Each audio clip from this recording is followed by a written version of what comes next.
today I thought we would have a go at doing something a little bit abstract-y, maybe. And if you're anything like me, you have this idea that, you know, abstract will be easy, but then when you sit down and you try to do something, you can't think of anything. Well, I have that problem all the time. Don't imagine I don't. And so just now I thought, oh, I know. I'll tell you what, I'll use my Kuretake graphite colours for this. That will be interesting. I thought to myself, well, this is what they look like in the box, and they're not very exciting to look at.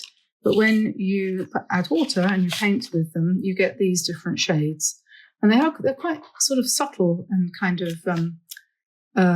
moody, I think. But I'm not entirely sure, having done that, that it's the right time of year for that. So anyway, so I did that, and I thought, yeah, more of those circles in rows, more of those blobs in rows with doodles on. And how many times have we seen that? It's boring. So I threw that way, and then I thought, well, you could do this, and this is a lot more childlike, a lot more naive, I think. And I did this the other week when I was in a different frame of mind. I'm not in a bad frame of mind or anything like that. Perfectly happy. But you know, I look at this and I think, how old are you? 6? So anyway, put it that way. Not that there's anything wrong with being 6. We're all 6. Sooner or later, we're all 6. So anyway, I had another idea. And what I did was I went to a book and I photocopied a sort of random painting. And I cut it up. This was a painting here. And I cut it up into pieces like this. I photocopied it, cut it up into pieces. Don't know whose this was. Irrelevant. Doesn't matter. Could have been a Monet for all I care. So I cut it up into pieces, and then I took a photograph of it. It's wonderful, this technology, isn't it? And the photograph I took of it produced this, which is not the same at all as the original. I'm just putting this back together again. Where did that go? I don't know. Anyway, it produced that, something like that. And I thought, okay, moving on. So I cut it into 4 strips like that. And then I took a photograph again. So I cut it up twice and reassembled it twice. And then I've ended up with this. All right. And I'm not going to copy this, but this is not anything, but it's something. And what this does for me is, oh God, there's circles again. This gives me a starting point.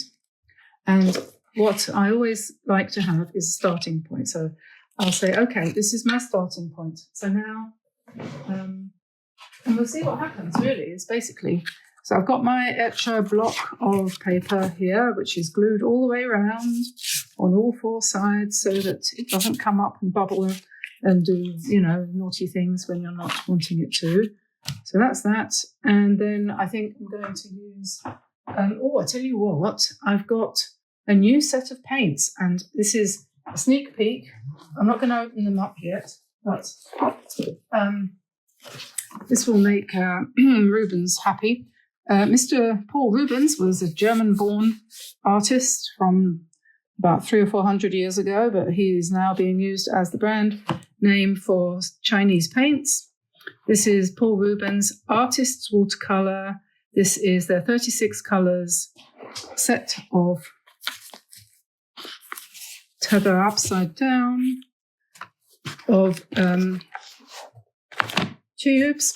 I've got their pan set, but this is the next level up in terms of quality. And these are supposedly more strong, supposedly purer, supposedly everything everyone wishes for from a set of watercolours. So I'll be swatching those out and looking at them in a future video, which will be coming soon. I just thought I would show you that. Because somebody the other day said, are you only ever going to paint on with Kuretake paper paints again? Are you never going to go back to your old paints? And I said, well, yes, I will. I will go back to traditional watercolour sometimes, but sometimes this is all you can do is go with Kuretake. So I've got my Art Nouveau set there because it's in a smaller box and it's easier to manage. Just a second. Put the camera up a bit higher so you can see better. I also am going to splash around a bit with some gold here, so I'll get out this box of paints. This is Coliro. There's a Kuretake one too. You'd think I worked for them, wouldn't you? But I don't. There is a Kuretake one as well, but mine are getting a bit run out. So this is Coliro, and they come from Germany, and they're pretty good, of course, as it would be, wouldn't it?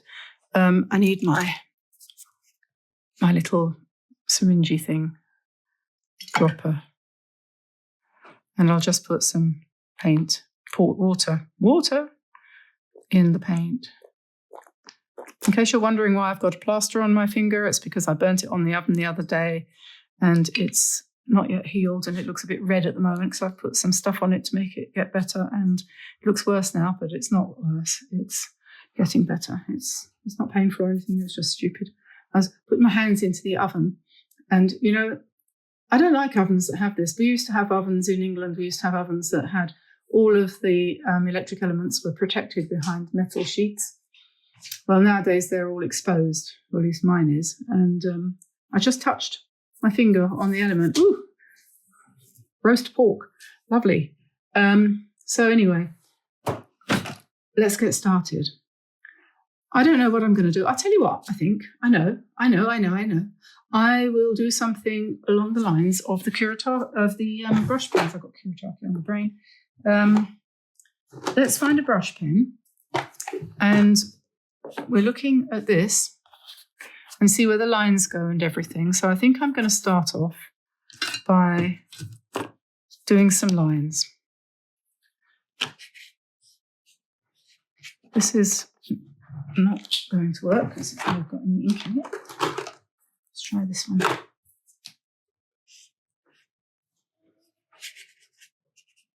Yeah, okay.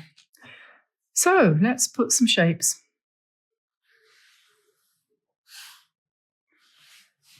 We will start off with a circle, but it'll be an irregular one.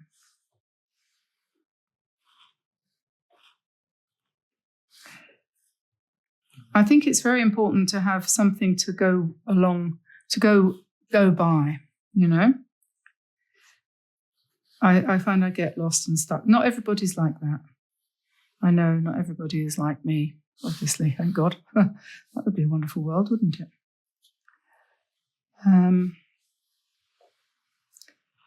So, yes, let's just meander across the paper like this. And we'll do some circles. And this is the opposite, isn't it, to what we did yesterday. What did I do yesterday? I painted two birds on a leafy branch.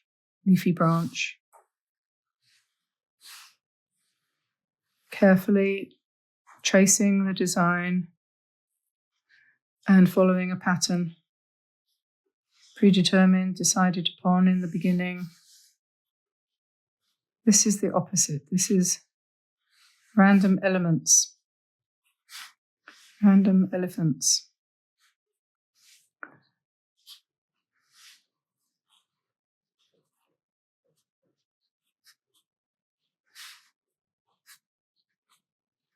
Anything will go, anything will do. Let's have some. I don't know what I'm going to do once I've done this. I don't know what I'm going to do with it. I suppose I will paint it. But it's quite nice to use this brush pen because it's light, easy to use.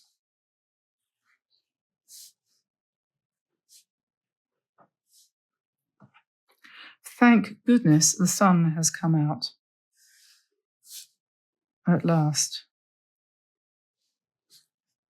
And the rhododendrons are starting to bud. And the next thing we know, we'll have some frost and they'll all lose their flowers like every year.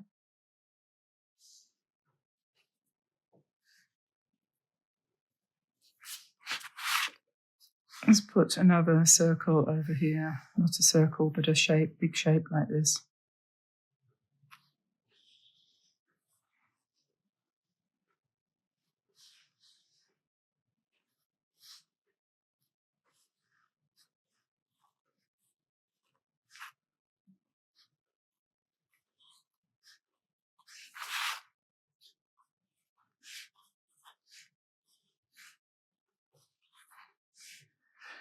The only problem when the sun comes out is that it shows up all the dust, doesn't it? And the grit, grime and effluent that you've accumulated over the winter. And you think, oh my goodness me, I think I need to do some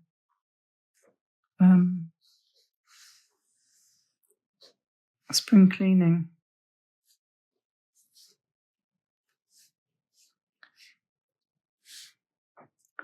This could be said to be a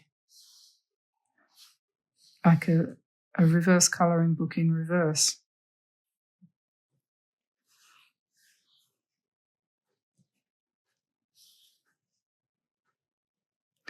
And I'm thinking while I'm doing this, I'm sort of pondering on the idea of what colours to use to colour in my drawing, which I have now finished.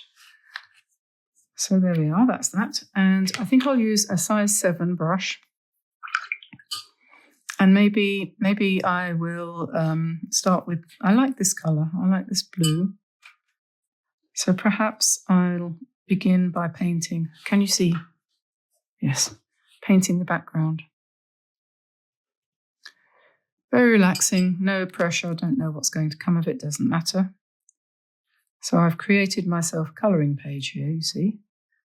And I'm going to colour it in now.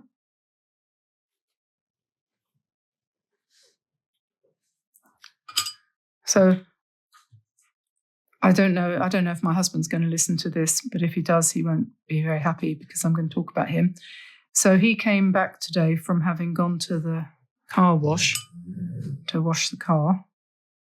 He'd been once already, went early in the morning with one cup. We've got 2, and they haven't been cleaned for more than a year.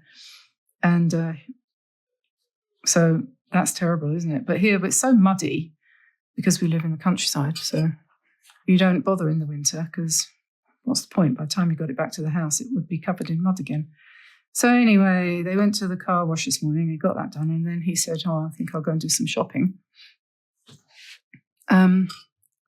Change colours here. So he went to the supermarket and he tried to pay for what he bought and they wouldn't take his card.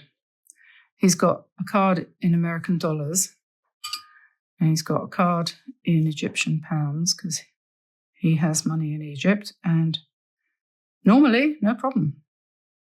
Today, they wouldn't take the cards. So, of course, being a polite chap, he suppressed his anger at the checkout and came home and then exploded because he was so frustrated because I don't know how he paid in the end, actually. I don't know what he did. He didn't tell me. He was too busy having a fit. And next thing I know, he's clutching his chest and going, oh my God, I've got pain in my chest. So I'm like, sit down. You're not having a heart attack, are you? I don't think so. So, yeah, he was very upset. I don't think it's a good idea to get that upset.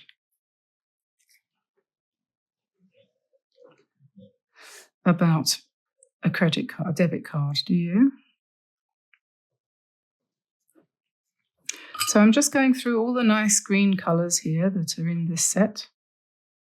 And just going along here, happily chuntering away. It's so much easier to paint something like this than it is to paint the birds of yesterday.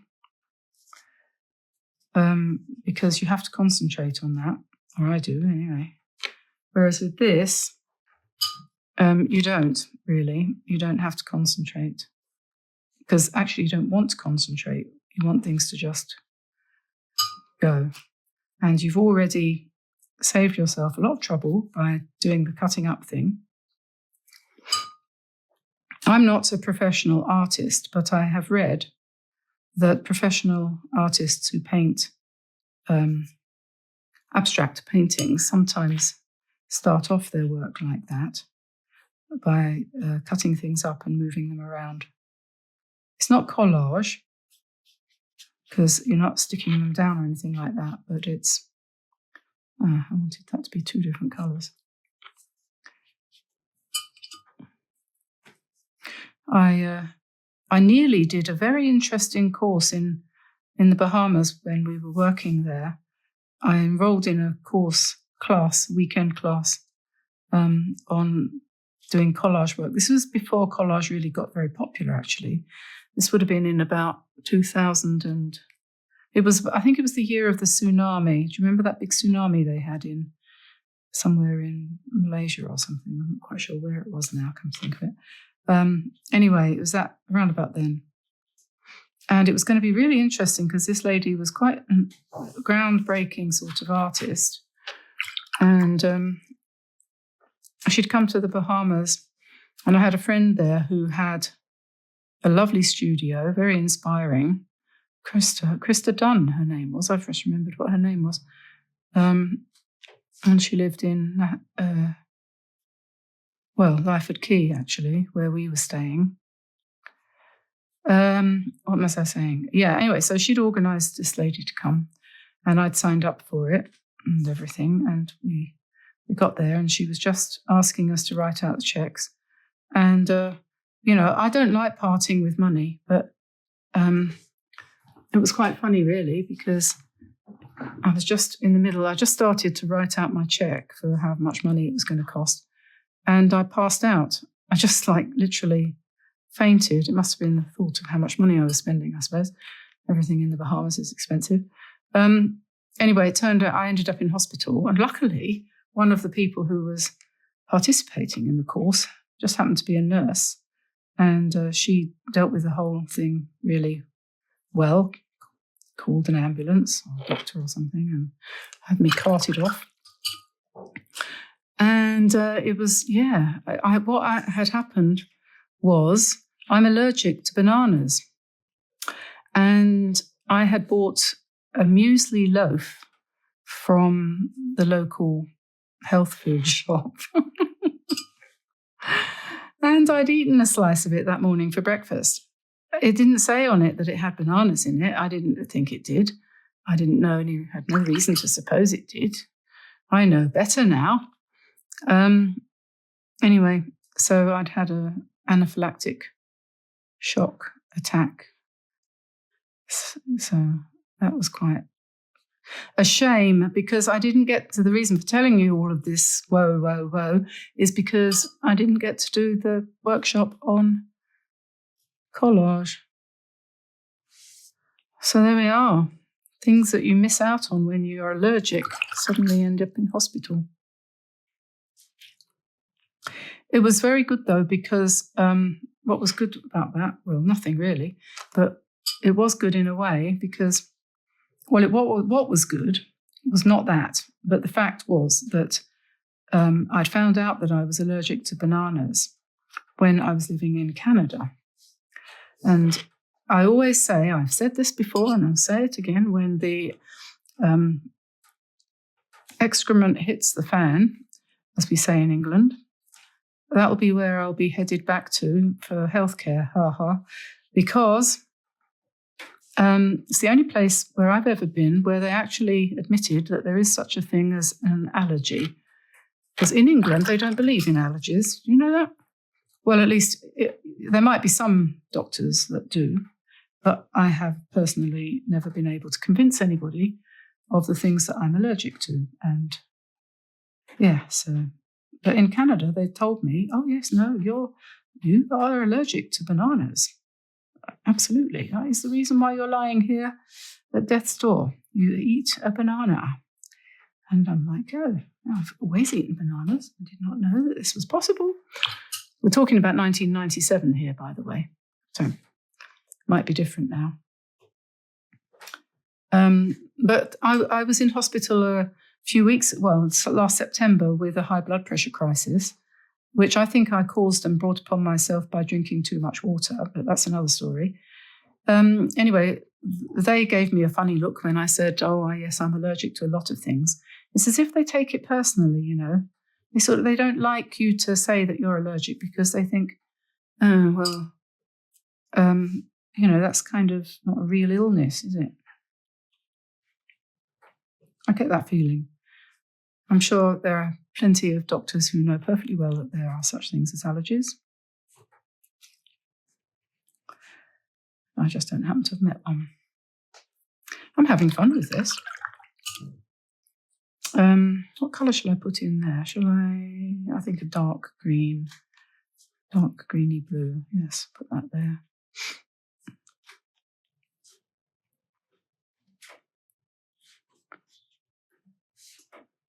And when this is dry, I will be coming along with some more gold.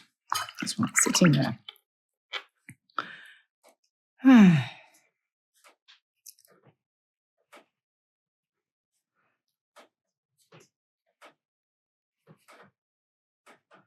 I wonder if you're noticing as I'm doing this, how some of these paints, when you pick them up, are almost immediately watery.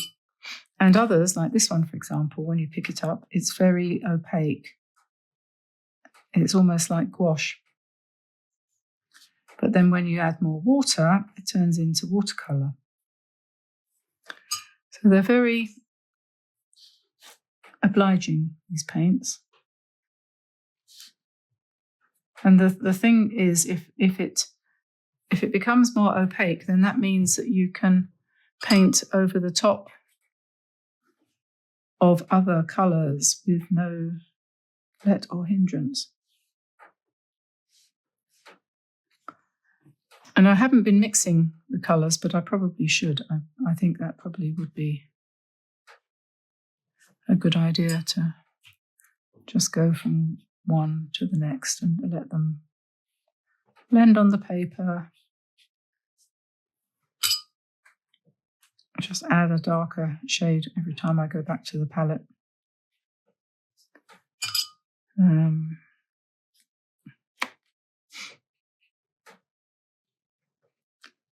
Doesn't matter if it runs. I think it's quite good when it runs.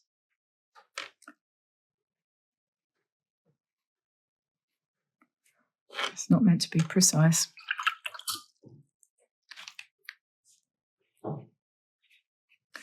And the colours are more light green colours like that. And this one particularly is not quite so opaque. I'm quite interested to see how these Paul Rubens colours work out.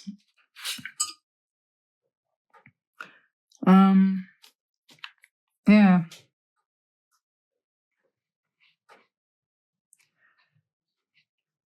I used to only ever use tube colours. I don't like that.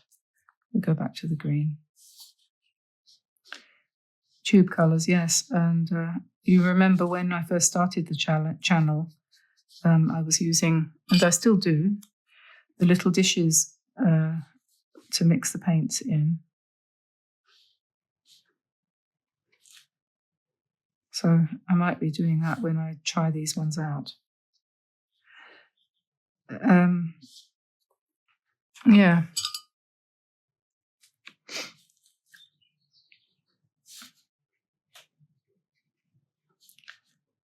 Well, doing this, you're going to get a nice lot of practice with brushwork.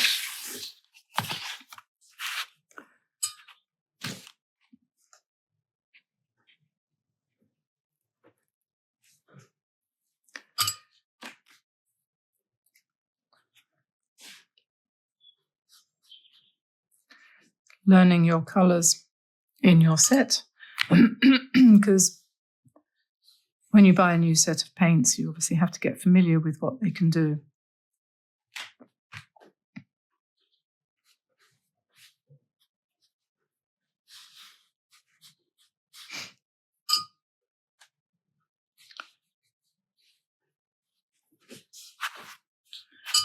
Oh dear.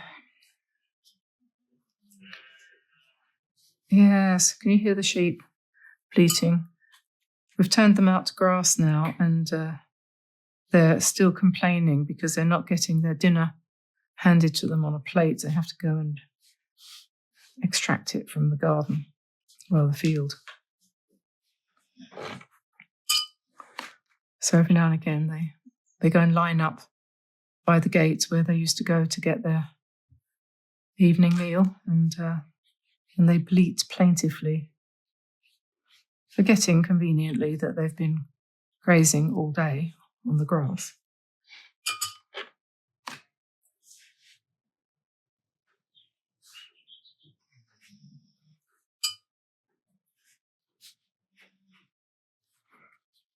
Some of these colours are gorgeous. It's a lovely green. I wouldn't mind I seem to be wearing that colour really, don't I?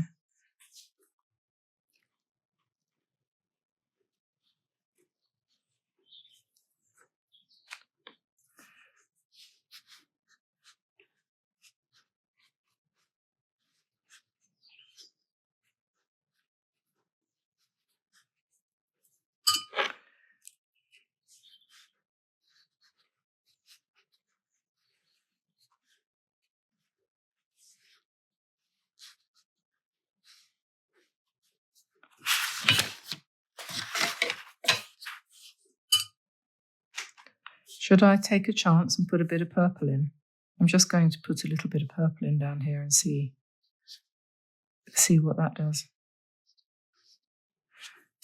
And then, because as I tend to feel that you can't only have it in one place when you're doing a design, doesn't matter if it's realistic or abstract or whatever you might call this, which possibly doesn't qualify as abstract. It's a little bit more, well, I don't know. Who am I to say? I can't tell. I think over here we need a bit more of this light colour.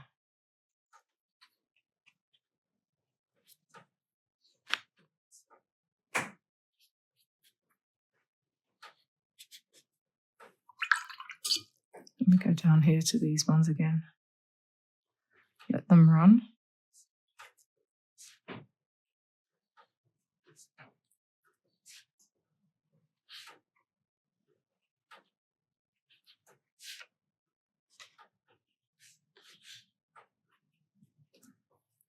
We're getting there. This is very bold because this is multi-coloured and not normally the sort of thing I do. So I don't really know why I'm doing it, but I don't know. Perhaps it's because of the hay fever. And what's your favourite colour out of all of these?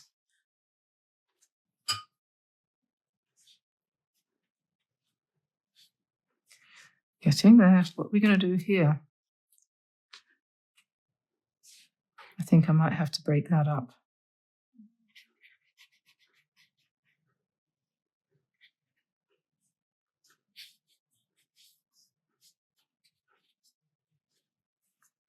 I think that better be dark. The dark colours are very good because then you can put white or gold or silver or whatever you want to put on there, can't you?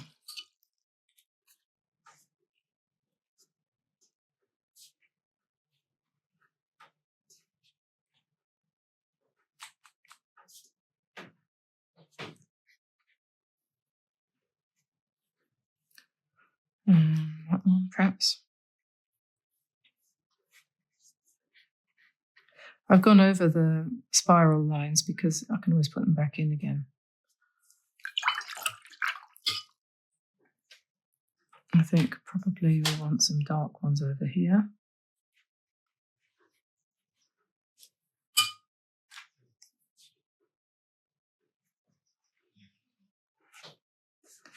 Oops. I mean, there's absolutely no way on earth that I would say that this was beautiful. But it's, and it does that matter though? You see, I don't care. And nor should you when you do something like this. You just fill in the gaps. Fill it all in.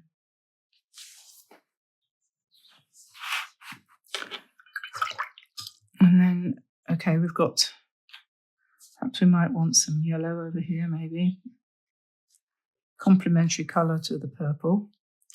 And then I think this dark colour, this dark green is fantastic.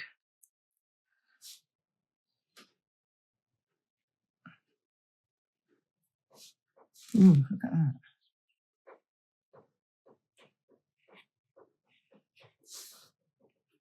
Let's find it again. Wow.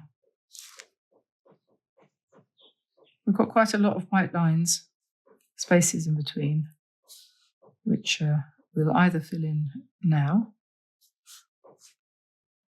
with the brush, or else we can come along with some ink. So, for example, we can go around that.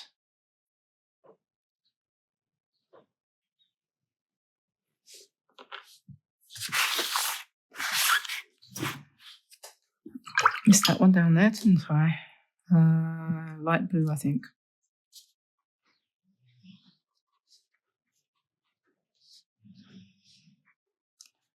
Right, so now I'm going to dry it and think about how we're going to go on top.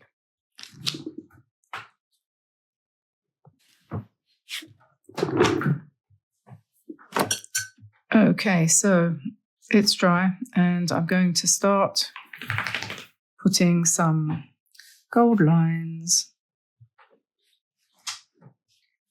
on in places. We've done things like this before, haven't we?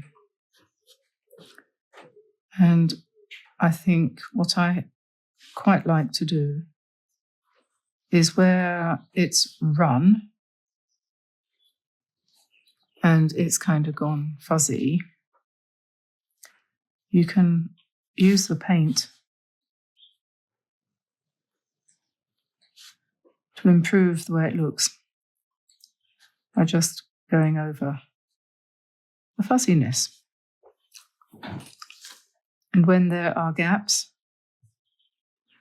you can fill them up with gold.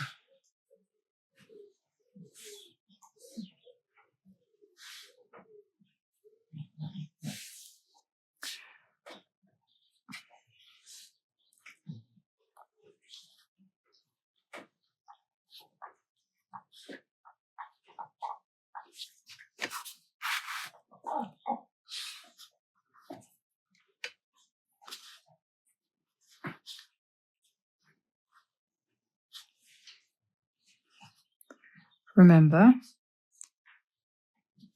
art is about the process, not the result. There is no result, actually, because a painting is never finished. If you have, well, now, wasn't it? I mean, the so-called great masters, people like Rembrandt and Van Gogh and so on, they were never really happy with their paintings. They never considered them finished. I think the Mona Lisa has got a couple of paintings underneath it, hasn't it? Both of which would have been, by your and my standards, masterpieces probably. Although I do sometimes wonder what it is that made those so-called painters so-called wonderful. I remember there's a museum, art museum here on the south coast of Brittany, where they've got a lot of work by the Impressionists. And I was impressed by the Impressionists when I went down there a while ago, quite a while ago now. They've renovated it and made it all posh. I haven't been there since then. To find that they worked together and they copied one another's work. And they call it influencing. You know, Degas influenced Monet, Turner influenced Manet, and so on. So they were the archetypal influences. Isn't that funny? So they copied one another. I don't know whether they actually literally traced each other's work, but they definitely copied one another's ideas. So I don't know if that means anything to anybody.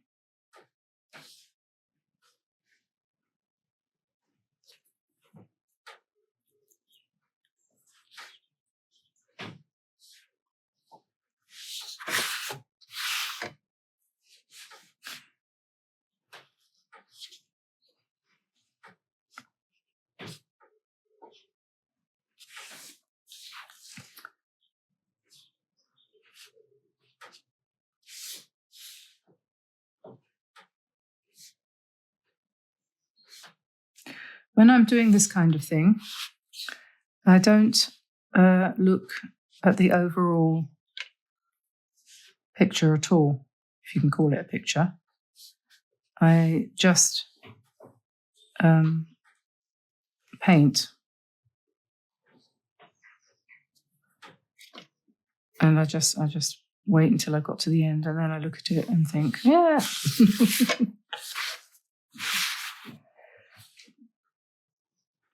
No, doesn't matter.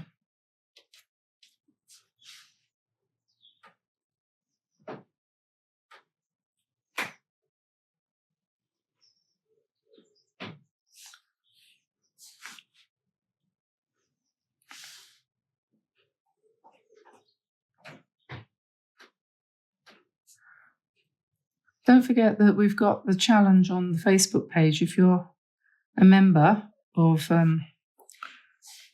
either the YouTube membership, not YouTube, what do they call it, Prime or whatever they call it. I don't mean that. I mean, each channel has its own membership, and you can join. You can find a button that says join on our home page on YouTube, and if you click on that button, it'll give you details of what that means to join, and it doesn't commit you to anything at that point. You haven't signed away your firstborn child or anything.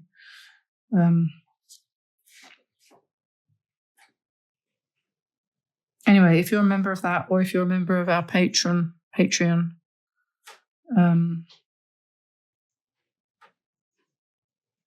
membership, you can join the private Facebook group, and we run a daily challenge on there where I give you some extra input. So, for example, today is a sketch I put up this month. It's a sketch that I do every morning when I first go to the studio. I usually paint something or draw something. And so I'm sharing that with you so that you can make it yours. And the hashtag make it yours is what you can put on it. And then you can share it to the group, and everyone will go, oh, that's lovely. And I'll go, that's much better than mine. Which is more than possible. Anyway, all of you are producing lovely work. Some of you are producing amazing work. Some of you have made tremendous strides, improved enormously. It's quite fantastic.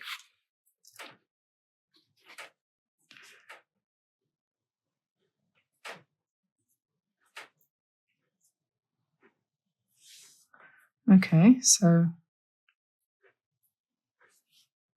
not fond of this banana down here. That's because I was talking about bananas. Look what I did.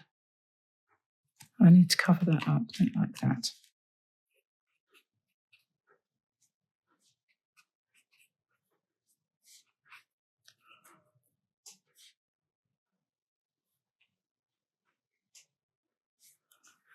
Okay, now we better leave that to dry. Oh, I think I've got another line up there.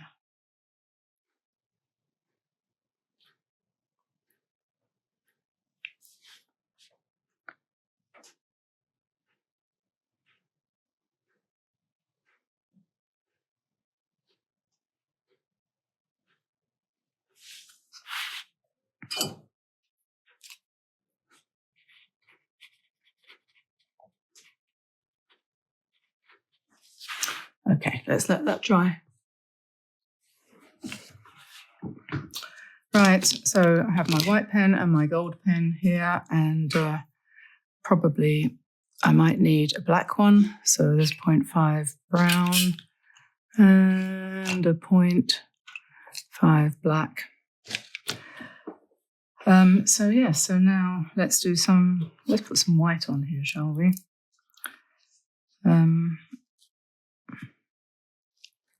This is a hybrid gel by Pentel Hybrid Gel DX. I think it works a bit better than the previous ones that I was using, which were Uniball, but they're okay.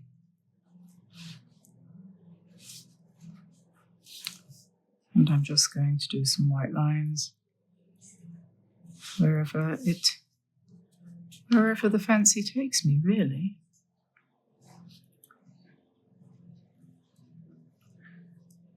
You can fill in spaces like this with circles or irregular circles.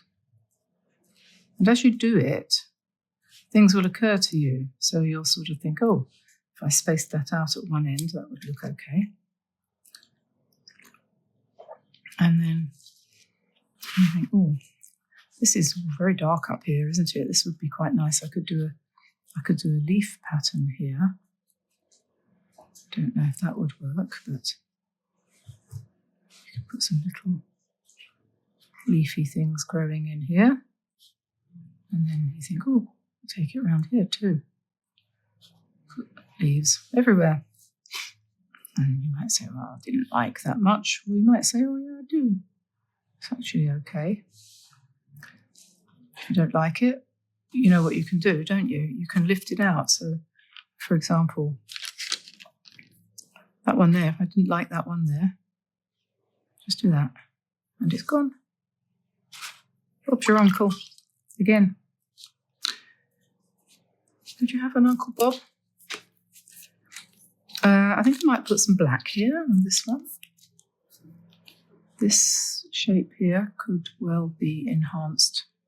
I'm no expert at this. Don't imagine that I am. I don't know what I'm doing. Like everyone else on the planet at the moment. Nobody knows what they're doing. You noticed that? We always used to be able to rely on the bureaucracy in England. You used to know that if you phoned the Inland Revenue, that they would be able to tell you everything you needed. And this, I mean, is recent. You know, up until last year, really, you could guarantee that they would know the answer to your question.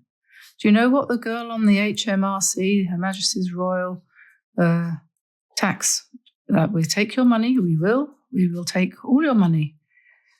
Well, yes, but how do I fill in this form, you say? What do I have to do in order to pay you this money? And the girl at the other end, who is working and being paid to do her job, says, oh, I tell you what I always do, she said, the girl who works for the government, I Google it. I Google it. I look on Google, and usually I can find out the answer to your question for you by Googling it. I'm not going to make any comment.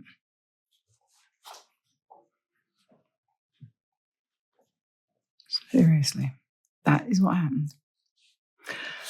Yeah, so there we are. Anyway, quite like that. You can do all sorts of things.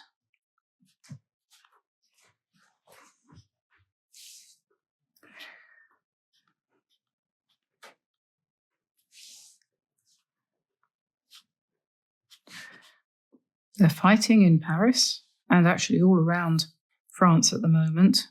They're getting very uppity, and I don't blame them. The government of this country is absolutely unbelievable, as corrupt as Italy. And that is saying something.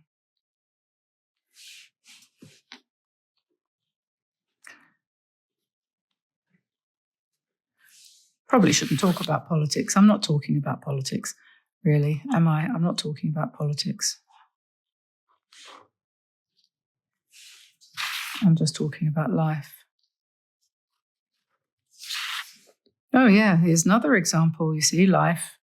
It often comes back to my husband. He's the only one in the family who bothers to try to make things happen. He's got a problem. Yes, just then be quiet. With his feet. And that's what happens when you get old, isn't it?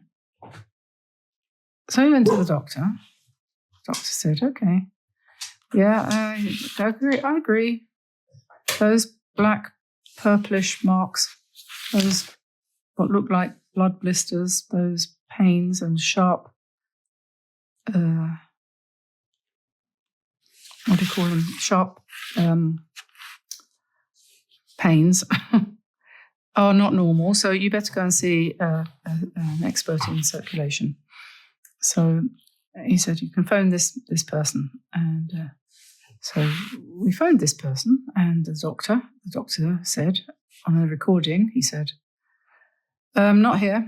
You have to phone back next Tuesday week between 9 and 10 in the morning. So 11 days later, we phoned at 9 o'clock. And after dialing the number probably 100 times, we finally got through to his machine.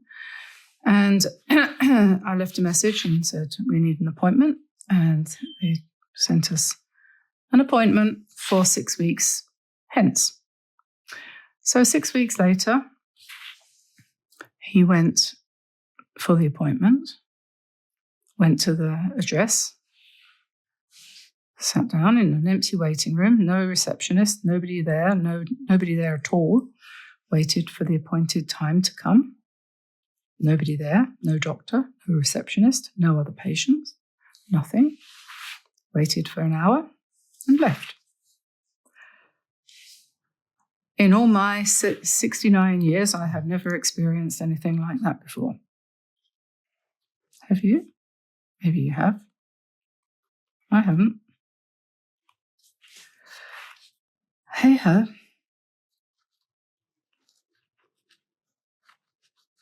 So he can't go back to the same place because he's got to go abroad in a couple of weeks, and by the time he got another appointment, it would be too late.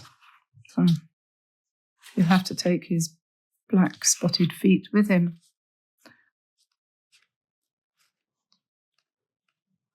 To Cairo and see whether he can find a doctor in Cairo that will look at him. I don't really like the white very much, but I think probably what I need to do is use more of it. I think it looks kind of out of place because there's not enough of it, and I tend to get carried away with the gold, as you might have noticed.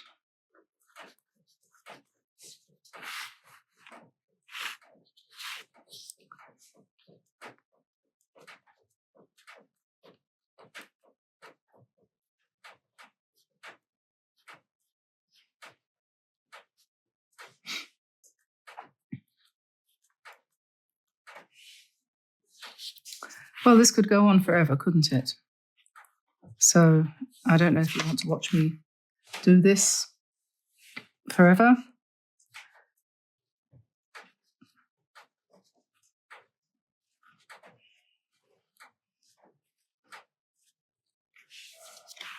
I just need to think of lots of things to say. That's the only problem, isn't it? What should I do here? What about some leaves?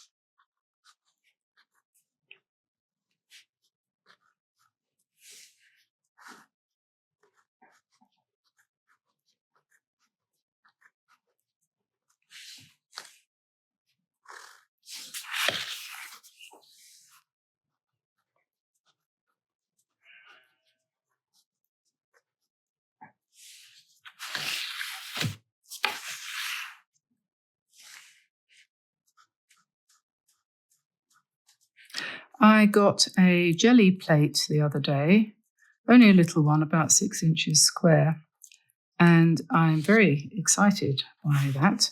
It's fantastic. I really enjoyed that. I've only practiced with it twice, but have you tried them? If you haven't, I can recommend it. If you don't, well, I mean, it's fun. It's easy. I didn't think it would be so easy. But you have to use, really, you need to use acrylic paint. You can use watercolor, but I think that's a bit more specialized. I think it's easier to start with if you use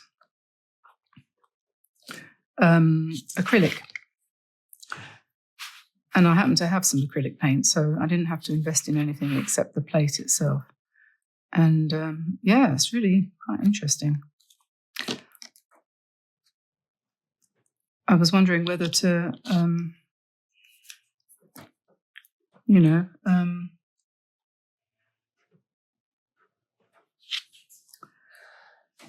show, well, you could use it as background. You could do backgrounds for watercolor. That's what I'm trying to say. Brain on strike.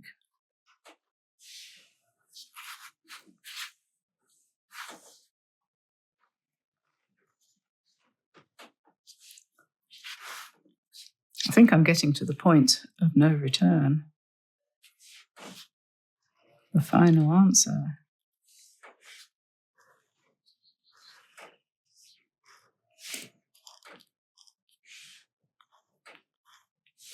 We may have done enough here.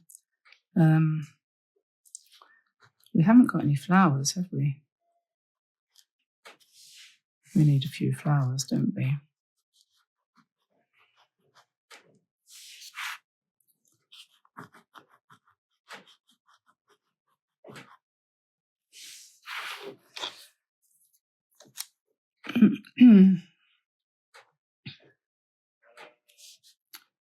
I think it's probably quite a good idea to try to cover up the white where you've missed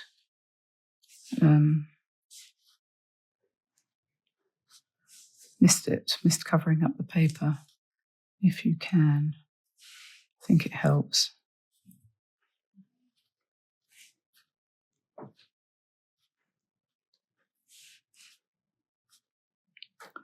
So keep your eyes open for a Paul Rubens evaluation video next week.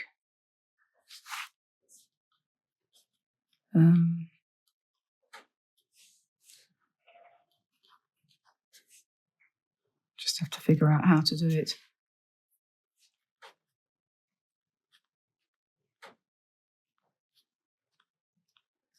This is called mark making, by the way, apparently.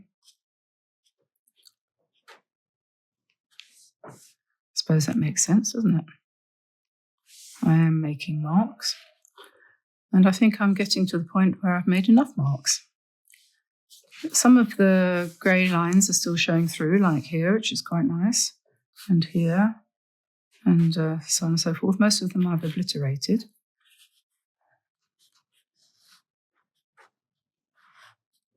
I'll just put something here, because, like I said, you need to cover up your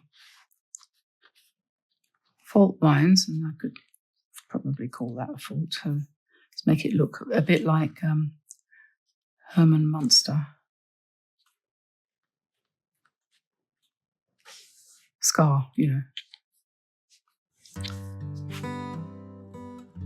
Okay, so today I'm going to paint a sort of a relaxing introduction to painting using different techniques, which I hope will turn out quite attractive, and you might even feel like you want to frame it. So, or if you don't want to frame it, cut it up and make it into bookmarks or a card. So that's the thing with painting watercolors. You can always use them for something. So first of all, I'll talk about what I'm going to use. I have become quite a fan of Kuretake painting materials recently.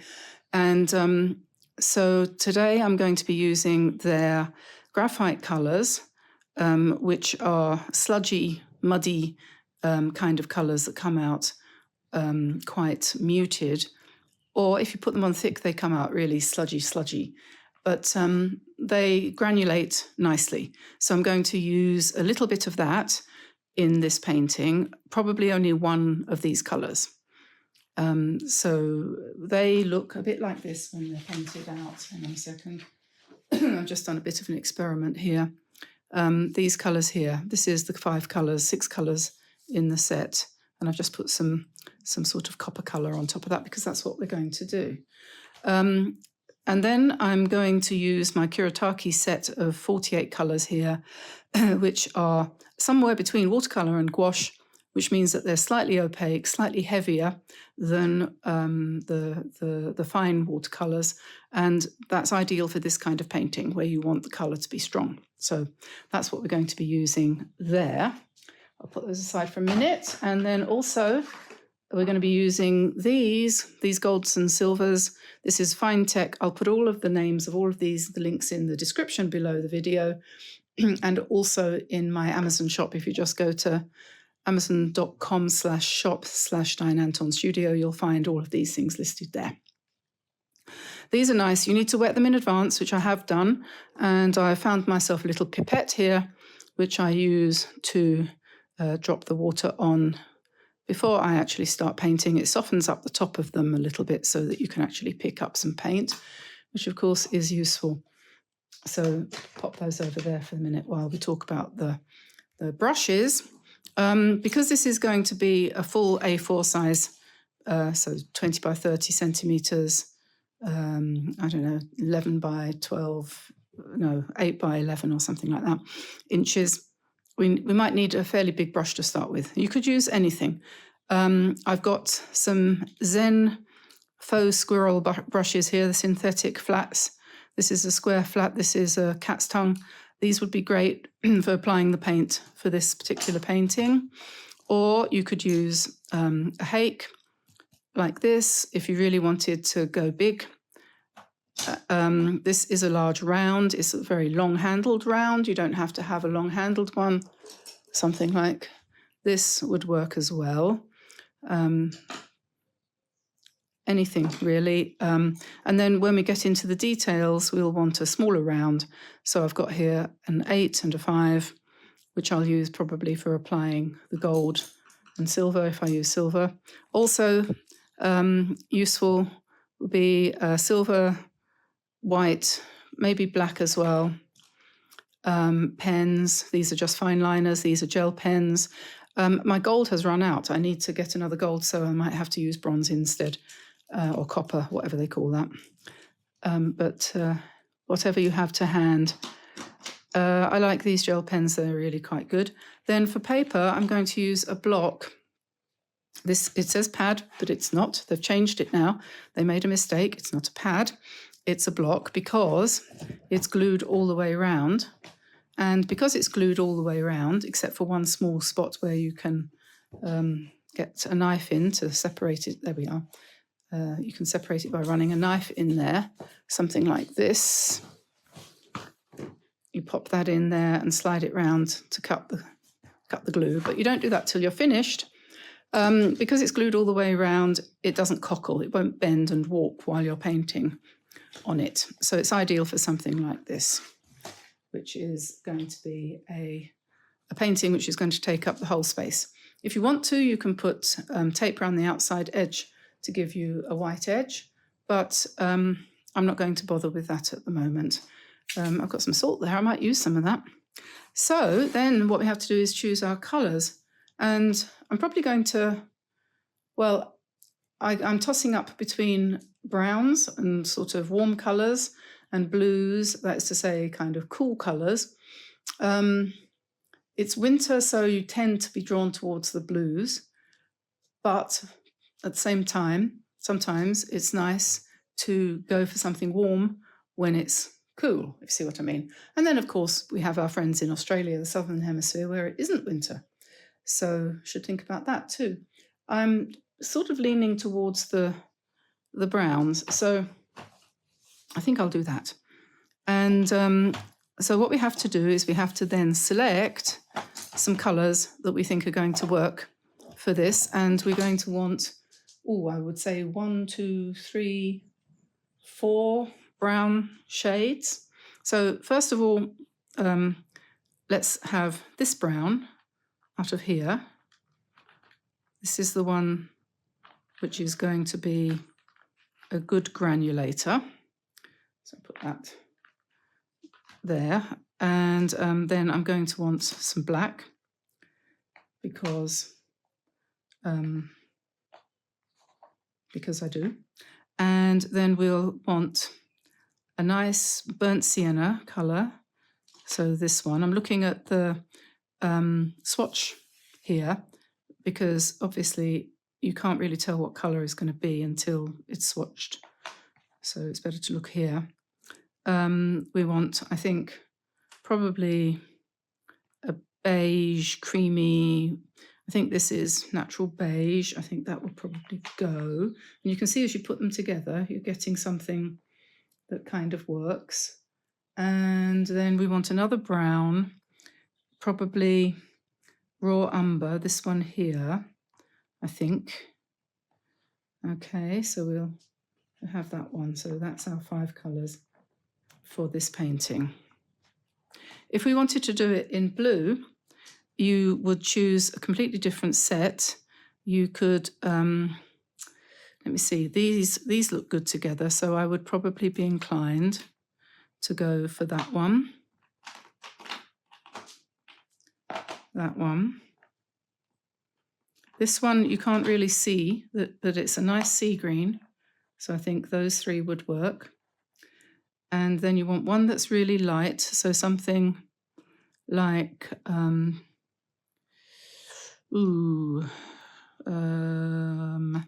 maybe this one, light and opaque-ish. Maybe that's not quite right. Perhaps, I don't know. No, I think that probably would work. I'll stick it down that end. And then you would go for your grey from here. Okay, so that would be your selection. Sorry, that would be your selection if you were going to do it in blue. This would be your selection if you were going to do it in browns. I hope that makes sense. So I'm going to do this one in browns. I'll take that out of the way. And I've got my golds and everything there. I've got my paper here. Just move that up a little bit, I think. So here we go. I've got my paints here in a sort of palette arrangement just to keep them in place. And I'm going to do this more or less randomly, and I'm going to do horizontal stripes, horizontal lines, just gently picking up the paint with I'm using the cat's tongue brush here. And it doesn't matter how thick or how thin it is really, because this is just an experiment. We're learning how to paint, learning how paints work when you put them on paper. So we'll start with that colour, and then I think I'll drop down here to the burnt sienna, and I'm going to just add a line of that, quite wet, just one line gently across like that, and see how where the 2 wet lines of paint meet, you get this lovely little forest of lines growing up like that, which is really quite nice. So then I'm going to take some, excuse me while I cough, some really dark colour, and I'm going to bring that along and touch it in some places and leave some spaces.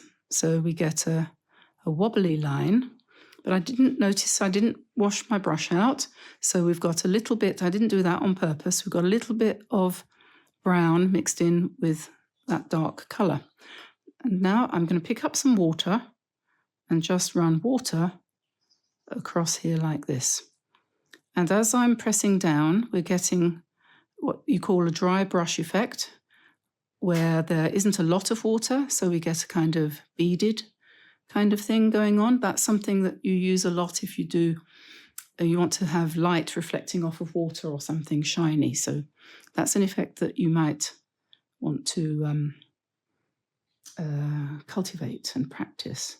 Now I've picked up some of the Kuretake graphite colour, and you see how that granulates. You've got these, how do you describe that, sort of irregular, where the pigment falls into the dips in the paper, and that's what granulation is. And now I think I'll go back to the burnt sienna.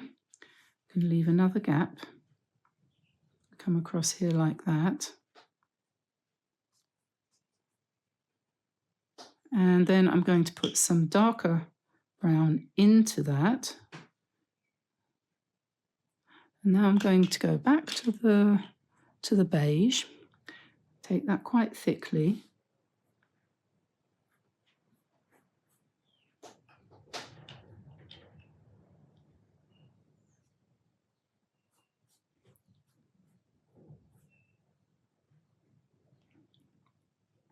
Then I'm going to wet that as well and let that run.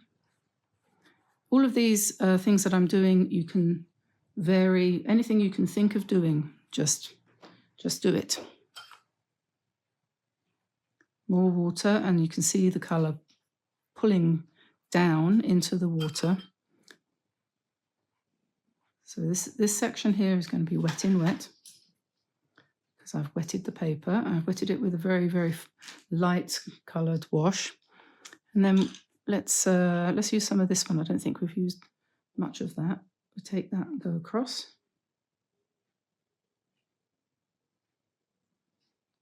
There may be some wonderful forest of colour.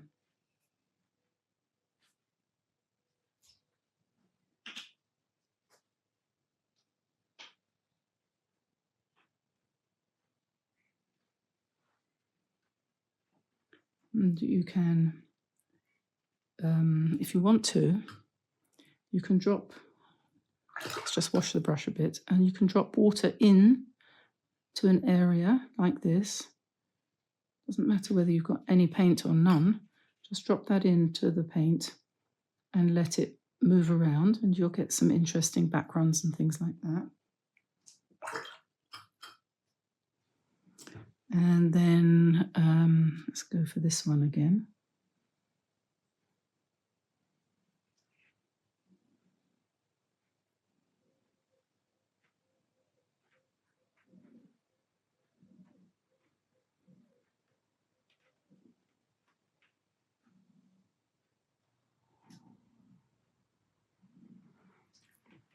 And whether or not you are a new painter or you've painted for years, you can always get something out of an exercise like this.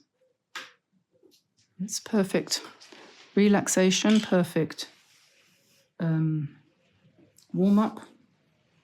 You're going to do another painting, something a bit more precise. Do something like this first. Break the ice kind of thing. So there we are. We've come all the way across now, and you might want to go back and pick up some really dark and just do some lovely thick dark lines in one or two places.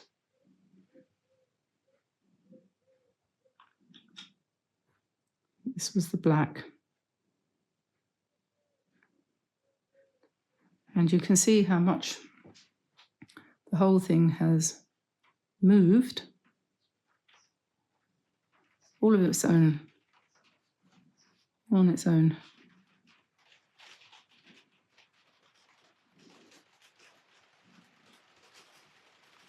So now the next thing we have to do is just to wait for it to dry, and then we can come in with our embellishments and go over the top and see what we can make of that. That's where you really get creative. Okay, so this is dry now, and this is where you have to try to, resist the temptation to try to plan. So I'm going to start putting some gold on top of here to kind of bring out something. We'll see what happens, but it's very difficult to know where it's going to go at this point, so don't try to plan it. would be my advice, and just do whatever comes to mind, really. So I'm just using a size 5 brush, and I've picked up some gold. This is, like I said, the fine tech colour, and it's very good. It's nice and opaque, and you can go over pretty much anything. This is going over black, and I'm just putting in a row of single stroke ovals, all of which is very good practice for brush control and so on and so forth. And I think I might put in, using a slightly lighter gold, next one along in the row, put in a line underneath there.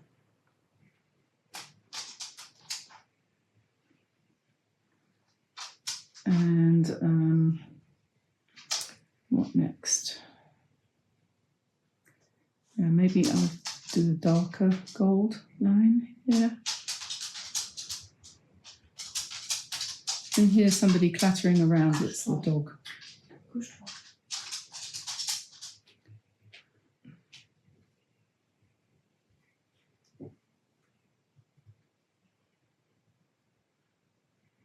So really now we're practicing stroke control, water control. You'll learn how to judge how much water you need. With these gold paints, you don't need very much. You need to make them fairly thick, otherwise you lose the effect. So I'm just coming across now, going sideways ovals, like those, but going the other way.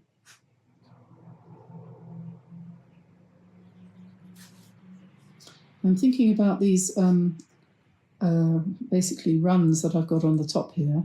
I'm wondering what to do about those. I'm sort of thinking they look a bit like trees.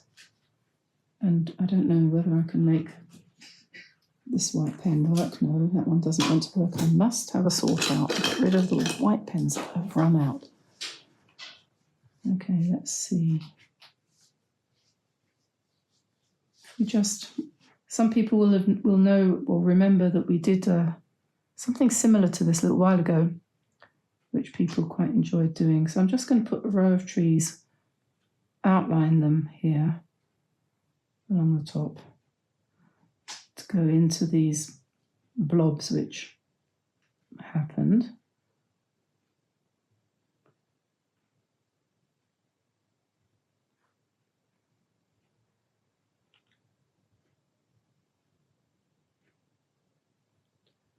The white pen this is a gel pen. It's what's it called? Uniball Signo white gel pen, and it is better to use when you don't press too hard.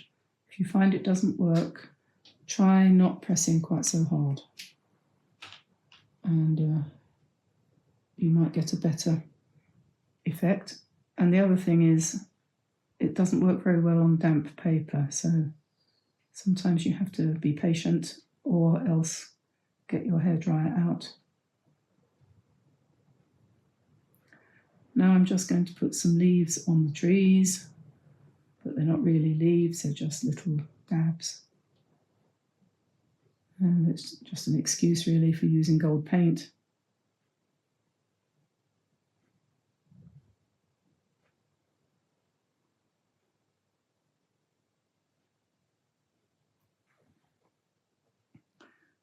This one wants to be a bit silvery. Just do whatever you feel like.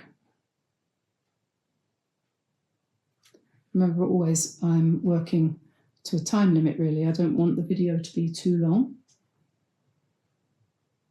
So I tend to go fairly quickly, but you can take your time.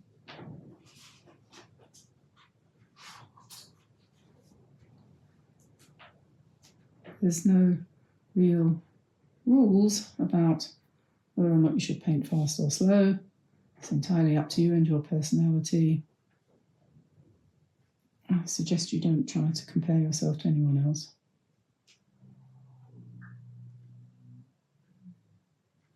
It's not worth it, is it? You could do some spatter if you wanted to here, for example. So that's when you use a little bit more water and just pick up some paint, and you can cover over the bit that you don't want to go on top of, if you like. You don't have to, because you might want to spatter there too, but if you do cover it up, that's probably sensible. Plenty of water. Any brush will do. I sometimes use a toothbrush, sometimes just use whichever one I have in my hand, and just tap the top of it like that. Or you can go like that, however your hand works. Okie doke. I'm going to leave that white line there because I think that's probably quite a good idea. And let me see, what should we do here? Let's do a curly line, shall we?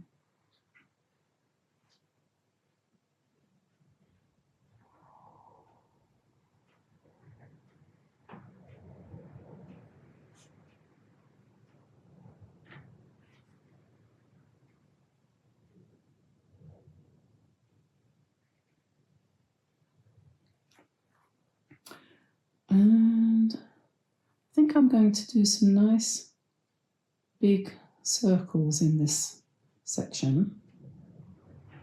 So first of all, put these circles in. So I'm using quite a lot more water because I want these to sort of flow a bit.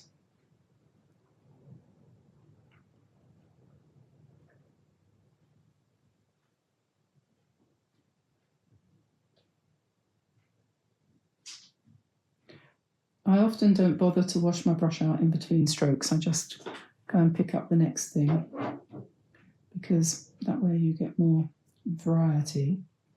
But if you prefer, of course, you can clean your brush, but this also is more economical.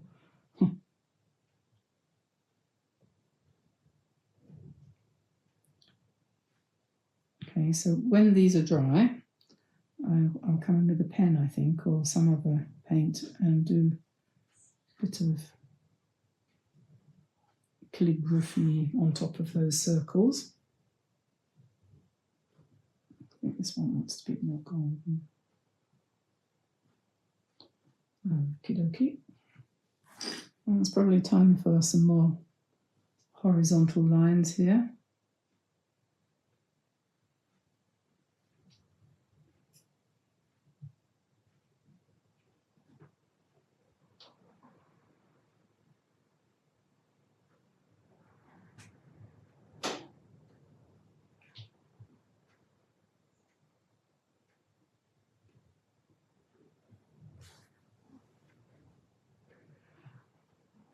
Okay, let's see, shall we come down the bottom? What should we do next? How about some blobs at the bottom here?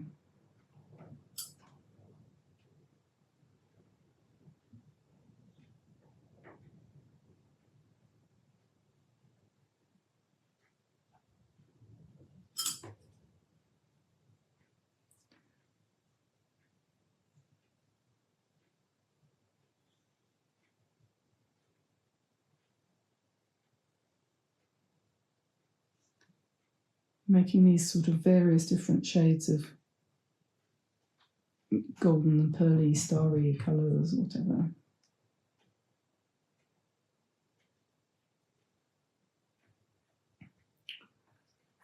And am I dry at the top now? Yes, that looks like that's pretty much dry.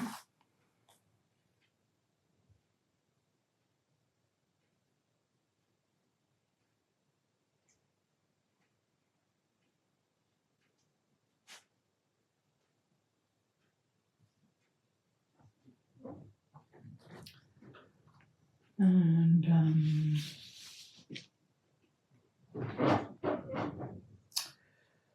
oh, I don't know.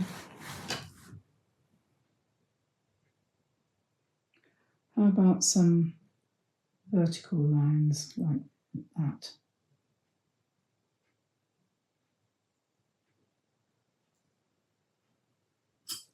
Oh, I know, after I've done this row, I'm going to do some leaf shapes on here. Because it's kind of practice, just practice for brush control, stroke control, seeing what your brushes can do, and seeing what your hand can do, what you like to do. You will find that you will have particular strokes that you like to make when you learn to paint. Like for example, if you want to draw a circle, I always go clockwise, and I discovered the other day that if I broke the habit and tried to go anti-clockwise, that I could actually get a better effect, a more regular circle. So sometimes, you have to try to change things a bit, but you will find you have habits and things that you like to do, strokes you like to make.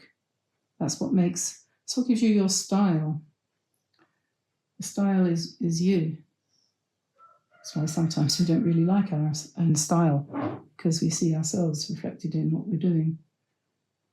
But that's where the courage comes in, the courage that you need to call yourself a creative person, I suppose. What was I going to do? Leaves. Yes, I was going to do leaves here. So just press down and lift up. It's quite light there, so I'll do them in the darkest shade of gold. You can mix other colours into these golds if you want to. You could do that. I don't think I will, but you could. So if you do an abstract like this, I think you can call it an abstract. I'm not sure if it is, but if you do a painting like this, it's probably best to have one row where the design is big, like these leaves, which are quite large, and then the others kind of more or less subsidiary, or at the most 2 dominant rows. And you might find that that's optically more pleasing.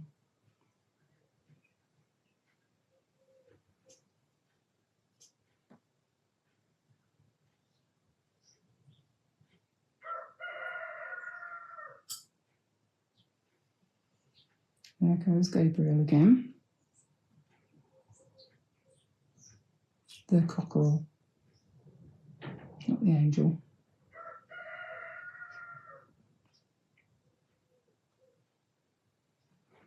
Okay, so that's that.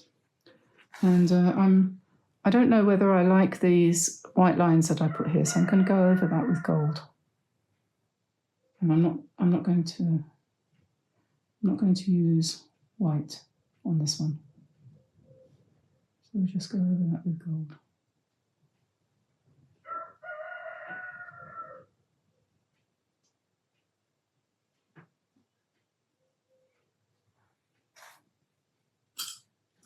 In fact, I'm not entirely sure I like the dots either, so I think I'm just going to make them round like that. That's better.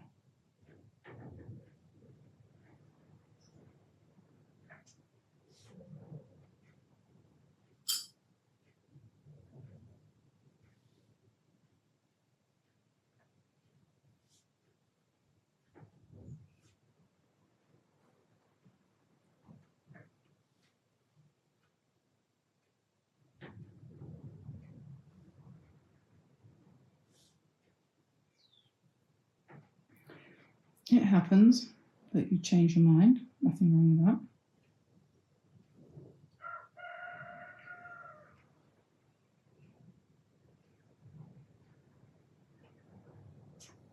Yeah, that's fine. I think we might want another thin line coming across here, perhaps. Maybe. Maybe not. Anyway, that's what we've got. Okay, so I think that's enough brushwork. Maybe we'll just do a little bit of copper pen, maybe.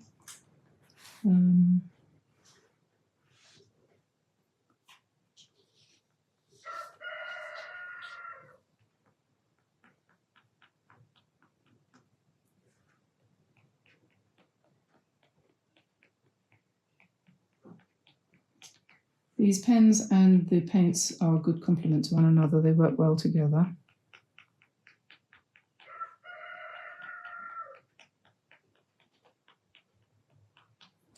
And I think up here I'm going to do some spirals because no embellished painting is complete without some nice spirals.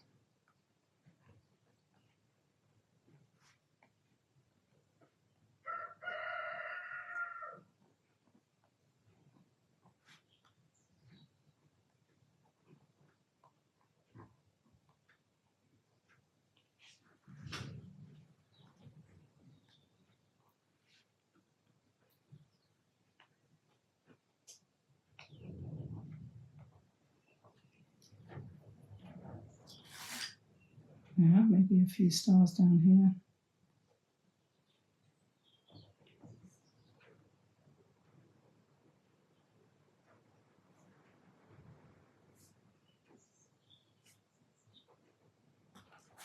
Okay, and because these are leaves, we can put some veins in them.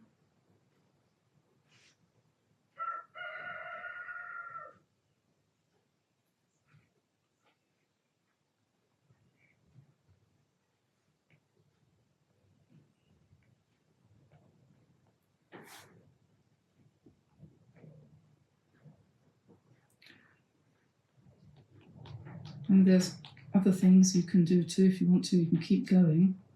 I mean, you could go around the outside edge of these leaves, give them a bit more form.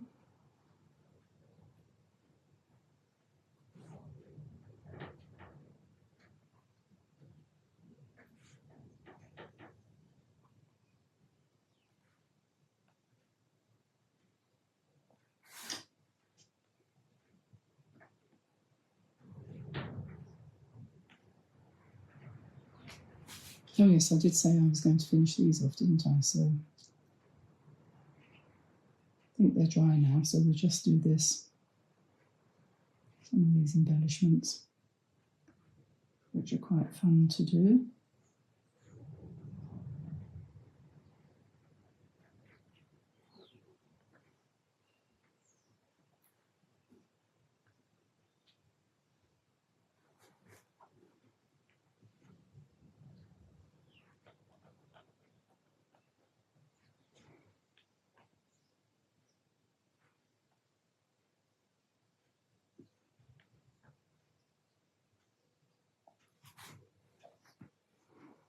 And you can go round, you could go round these circles as well. Wanted to.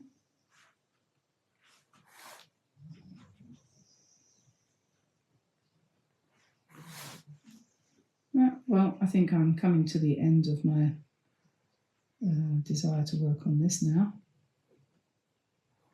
Next thing to do is to take it off of the block and find a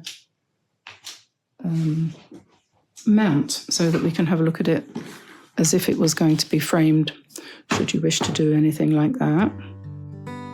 I'm going to today have a go at doing a sort of semi-abstract, very loose, easy watercolour painting. And I'm using a piece of unknown paper. I don't know what this is, but it's watercolour paper. So let's say anything will do. It's not very rough and it's not very smooth. It's not very absorbent, and it's I think it's going to be perfectly fine for what I want to do. What I'm aiming at is going to be something a little bit like this. This is my rough, where I've got a sort of random background, and then I've done some work with some ink. So in order to achieve that, I'm going to use this brush, which is a little Isabi Petit Gris. It's just a brush. Any brush will do. And if you want one like this, you can buy them on Amazon. I'll put a link in the shop and in the description below. I'm going to use my butcher's tray for my colours because I'm going to be using loose wet washes. And the colours I'm going to be using will be these browns down this side here, which is raw sienna, burnt sienna, raw umber, burnt umber, over the other side, I've got Naples yellow, which I might use. And then, as well as these, I'm going to be using 2 colours from the Kuretake set. And this is Natural Beige, and this is Cherry Blossom Pink. Just because I don't have a pink at all, nothing pink like that. Nothing that's kind of semi-opaque pink in any of my tubes that I normally use. And so that's what I wanted to put in here, is a little bit of pink. Not a lot, just a little. And I'm going to do this as freely as I possibly can and not worry too much about the way it goes, but I'm basically going to try to start in the top left-hand corner here with some, this is raw sienna, so it's a nice light golden colour. I'm going to blend that into some burnt sienna, which is, needless to say, I think in terms of toast, light raw bread and then burnt as in toast. So that's why it's more of a rusty colour. And then some raw umber, which is more of a brown. It's a good way of exploring your colours, really. And you don't want to paint in blocks. It's actually surprisingly difficult, isn't it, to paint loosely. So, in just random shapes, we all tend to want to line everything up, really, don't we? So that was a nice blob of pink going in there. And now I'm putting in some of the Natural Beige. And I'm just using the brush really, I feel like I'm sort of mopping the floor here. So I'm just plomping it down like kind of quite hard to put the colours in. And I'm sort of wanting to be lighter down this side here, darker here, lighter there. So we'll just plonk all these colours in, a bit more pink. The pink dries quite pale, so you don't want to stint too much on that. And if you're lucky, you might get a kind of almost a leathery sort of pattern. Perhaps you might, if you're lucky and your paper reacts in a certain way with the paint. But otherwise, what you will get is a random mixture of browns and sort of ochres and stuff like that.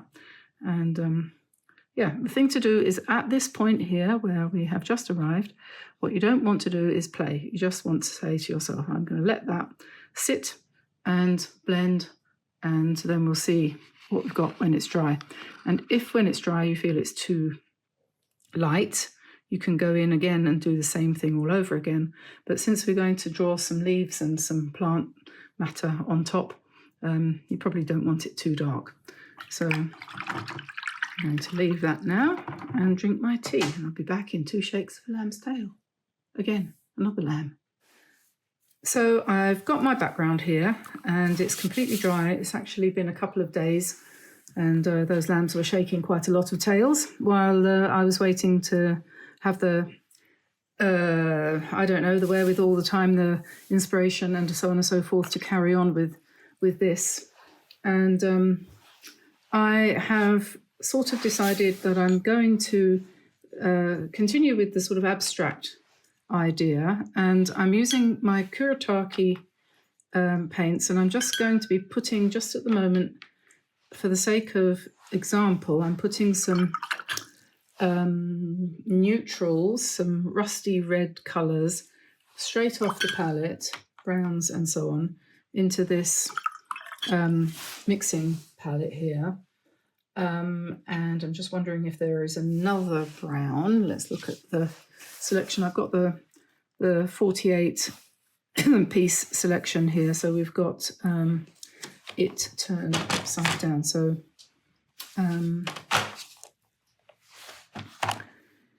yes, so I have just put out that one, and that one, which is maroon, burnt sienna, yellow ochre, Indian red and raw umber. And I can't see any other browns on there, but I think it might be worthwhile picking up some of the pink. So now we have, and maybe that needs a little bit of maroon red in it. Okay, so that's my mixing my colours that I'm going to use on here. And you see quite a lot of paintings like this going around, don't you? And I don't know, I'm going to see what I can do. I'm going to put some circles and some overlapping shapes, and we'll see how it goes. It's like any kind of abstract painting. You you never really know what's going to happen until you get started.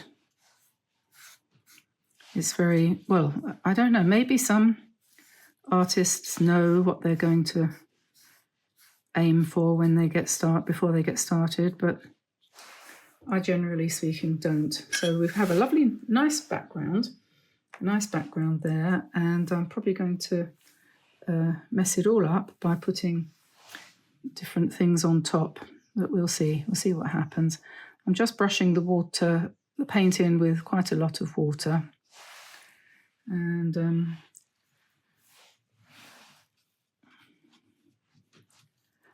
I thought maybe to put kind of lozenges, shapes, ovals, semi-broken up rectangles, I don't know, different things on here. And then over the top of that, I thought I would try to put some leaf designs. And it's just a design. It isn't anything. It's abstract. Okay, abstract is when it doesn't look like anything.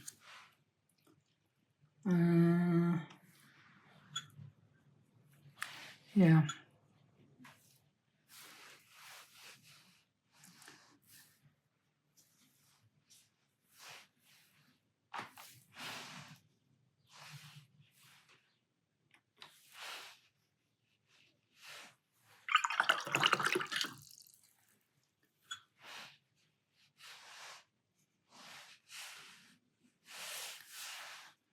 Some nice linked colour runs there.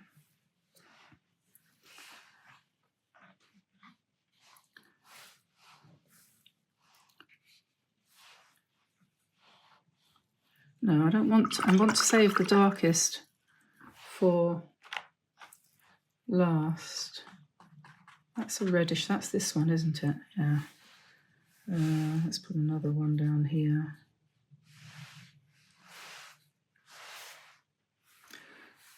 And let's get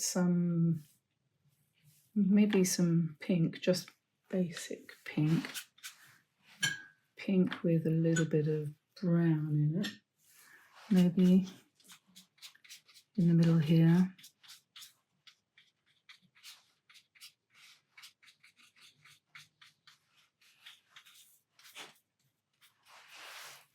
And perhaps another circle.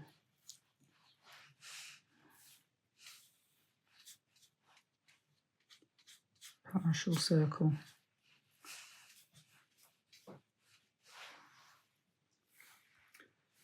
Okay, so perhaps that's enough for the minute. This paper is quite smooth, it's quite nice. It's not a rough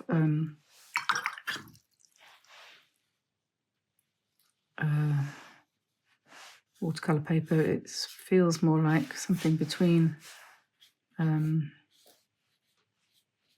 cold press and hot press, actually. I'm just letting this run down a little bit, just dragging that down a bit. And I think in a minute I'm going to have to let it dry.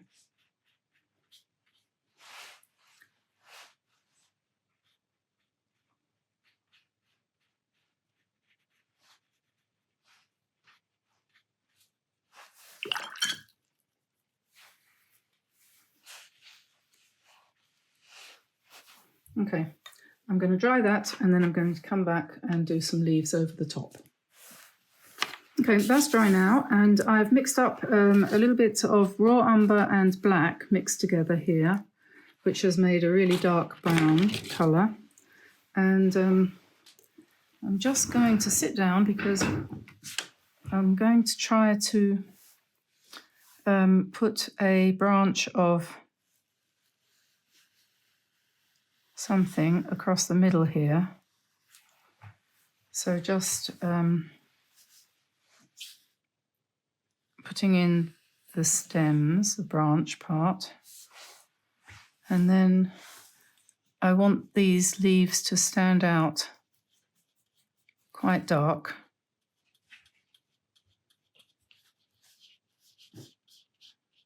And I'm not sure if I shouldn't be using a smaller brush as well, maybe both at the same time, because I want the sort of thing I'm thinking is something with actual pointed tip, and then coming down. Whoops.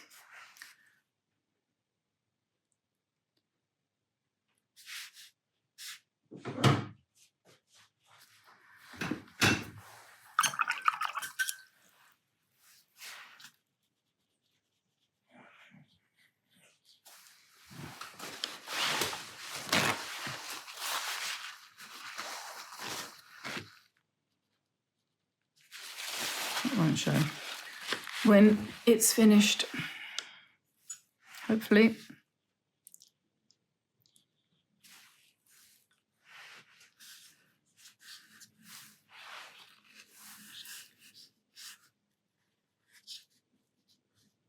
Perhaps it's better to do it with a smaller brush and get a little bit more control then.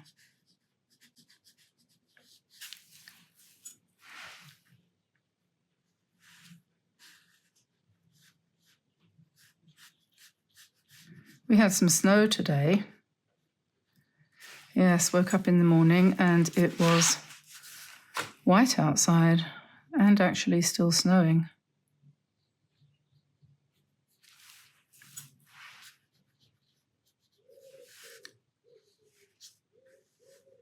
Don't get snow very often here, and that prompted me to actually look back through all my photos that I keep on Facebook.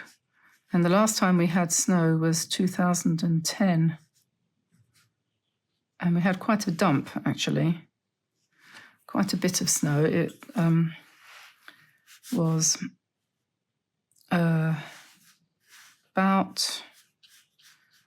a foot deep, I think.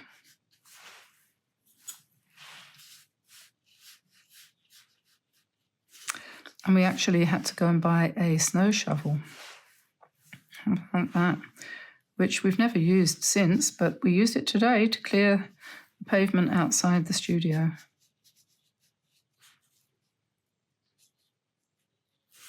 It's melting now, though. It's nearly all gone. It's often the case in this part of the world.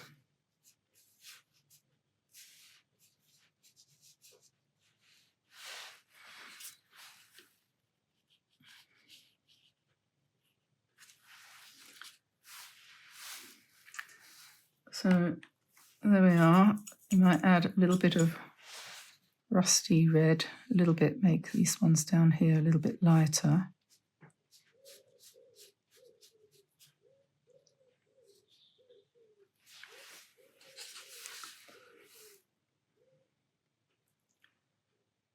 So that's the start. And now you have to think, oh, what am I going to do next? I will be putting some veins in there when that's completely dry. And I don't know, I mean, there's about 100 trillion things that you could do at this point in time. And I'm not quite sure.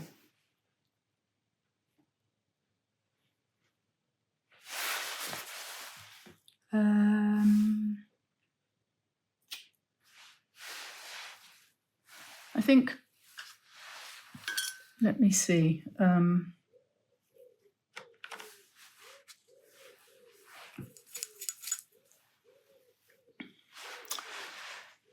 What about a flower?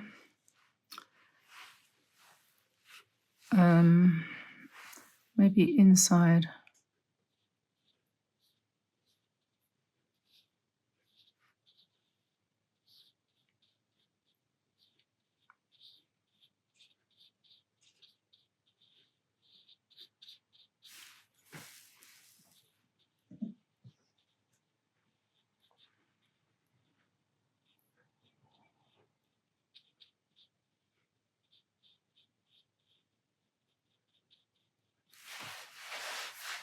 And then I'll put some black in the centre. A sort of archetypal flower. We will change that later.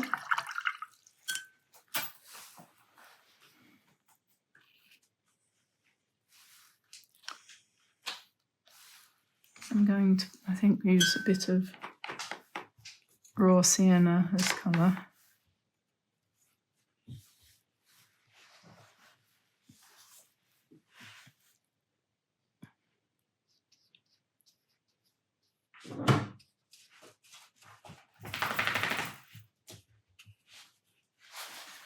And let's put a stroke of dark.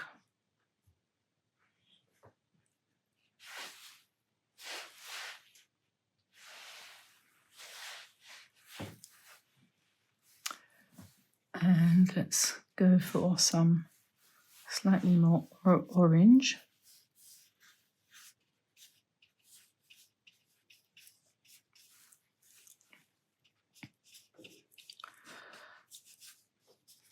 It's all about letting your personality out, and it's very difficult because you have to start somewhere, especially if you are doing something to order like this, you know, not to order, but I mean for video. And I think all of us who do this kind of thing struggle sometimes and wonder what the heck we were doing. But sometimes it's a good process, but it takes a lot of courage. Actually, you probably don't.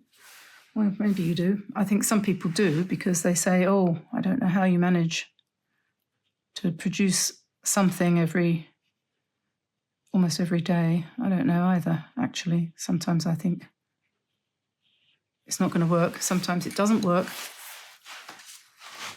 What I want to do, I think, is get my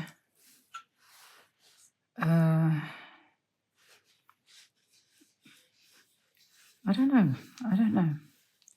What do I want to do? I think I want to use the pen, but I don't quite think that that's right.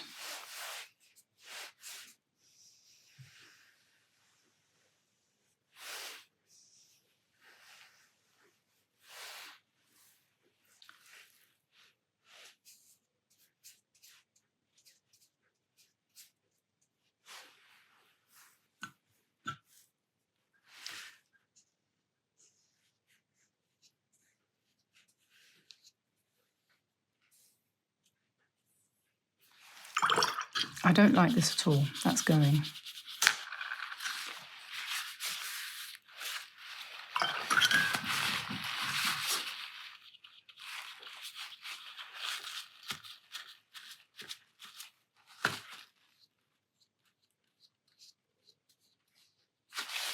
Sometimes blotting out is a really good thing to do because it gives you some nice texture like that, a bit like printing. We do that down here as well to lift out a little bit. I think that works.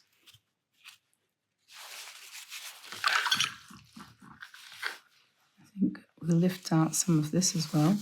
I like it, but not as dark. I was watching somebody doing jelly prints the other day, and she seemed to spend more time lifting the paint off of the jelly thing than she did actually putting it on. She put some on, take it off, put some on, take it off, and then end up with these amazing things. Right, that's going to be enough paint for the minute. I need to get some white for these leaves.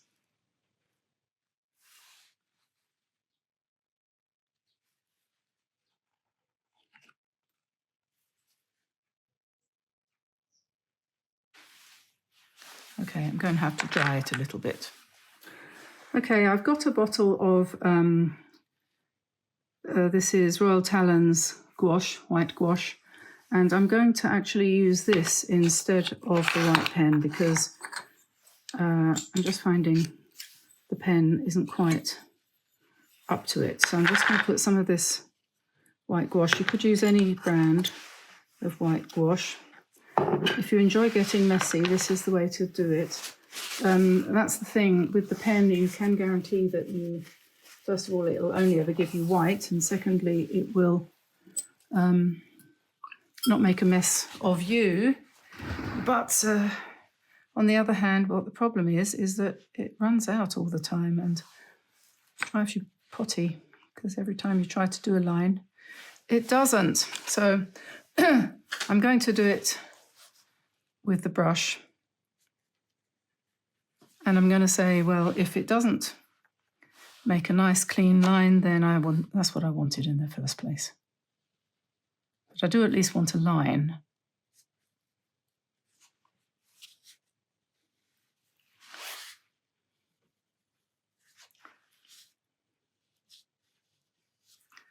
And then we can put veins going across. It's a bit more artistic using a brush, if you don't mind having to be a bit more patient. Oh, it's messed with my eyes at the moment. I keep going out of focus. And I haven't been drinking.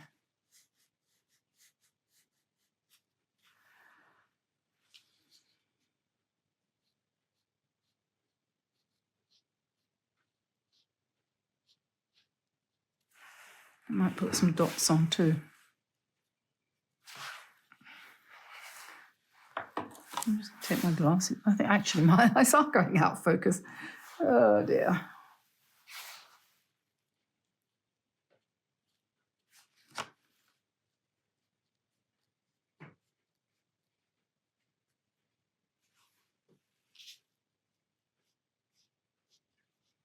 It's about a year since I went to the optician. And I'm just wondering, yesterday I was just thinking, maybe there's been a bit of alteration.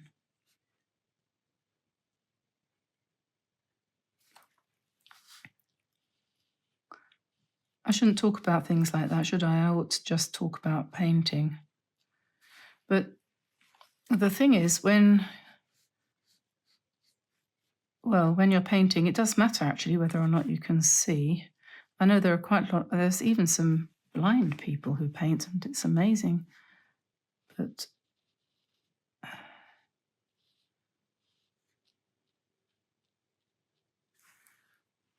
okay.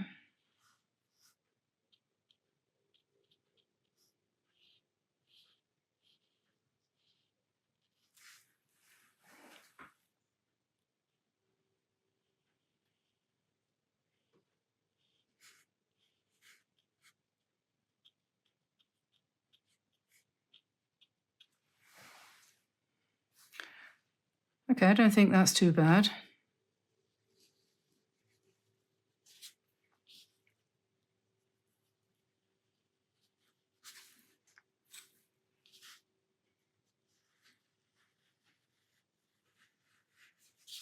I think that's better actually for this kind of painting, probably. Well, it's a matter of taste, I suppose, but yeah, I think that's okay. And then while I have the white ink, I think we could do, maybe we'll do another one of these. I like these spirals. I think they have a sort of, I don't know, they have some kind of a little bit, it's a bit like the Wheel of Life or something, I don't know. Somebody said that they have a spiritual significance. And I'm going to put some white dots over here.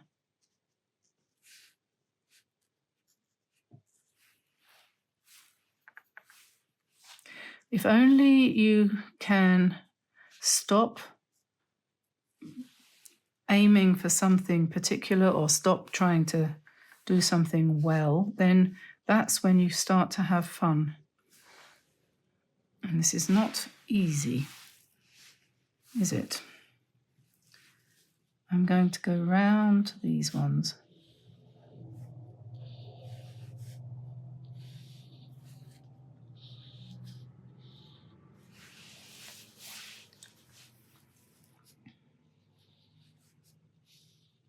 I was reading a book the other day. I'll put it in my Amazon shop by a chap called Gordon Mackenzie. And he's got a couple of books. One is really a how to paint book, talking all about the techniques and everything. But he's got another one called Keep on Painting, I think it's called. I'll put it on my bookshelf in my Amazon shop. I think it's called Keep on Painting. And the first 2 or 3 chapters of it are all about how to develop your creativity. And I think it's really interesting, actually. And he asks this question, or at least he tells you this thing. He says, you don't have to paint the way you always painted.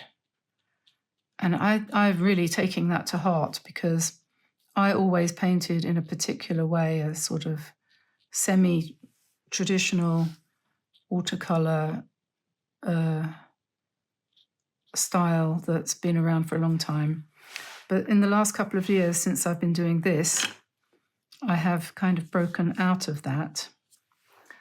And I'm not saying I'm a fantastic artist by any means, but I have managed to break away from the straitjacket that I had put myself in. And then he says, and you have no one to please but yourself. Now, that's a little bit more tricky if you happen to be doing this on YouTube, because obviously I have to please my followers, otherwise they wouldn't follow me anymore.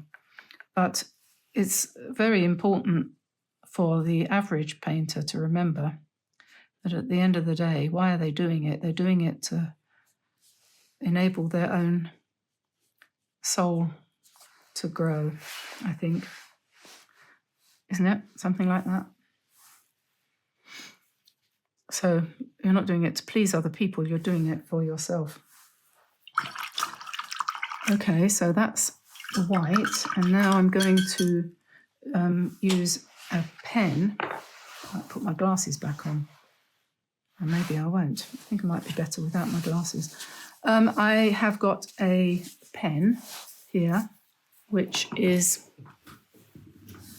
I don't know, can you see? It's got a very strange nib. It's not a simple dip pen. It's got a sort of double nib. And I can't tell you where it came from. I was given it, left it by someone who died. And happens more and more, doesn't it, as we get older? Anyway, it holds a lot more ink than the basic kind. And I'm going to look for some ink. I want to use dark brown, so I want walnut, I think. That's blue, Prussian blue. The next painting I'm going to do is also going to be pen and ink. Here we are, walnut. This is Sennelier. This is a traditional ink. And I'm just going to put some more leaves on here, using ink.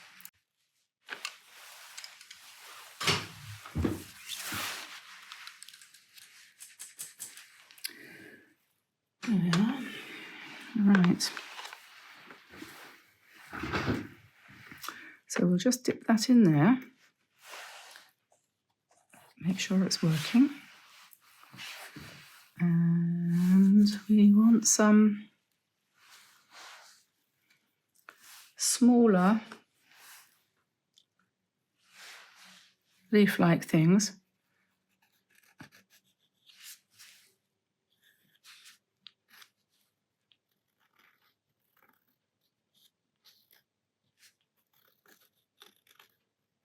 And what I like about doing this is pressing hard and soft,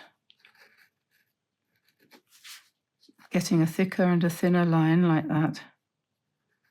It just feels nice.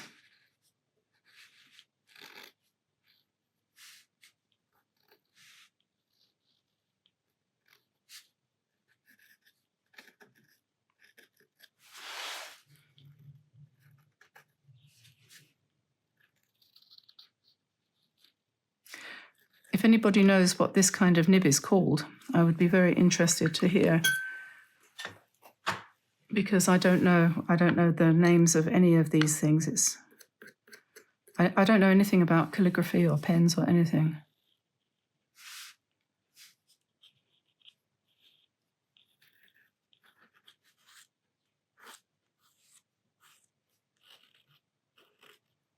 And just let it go.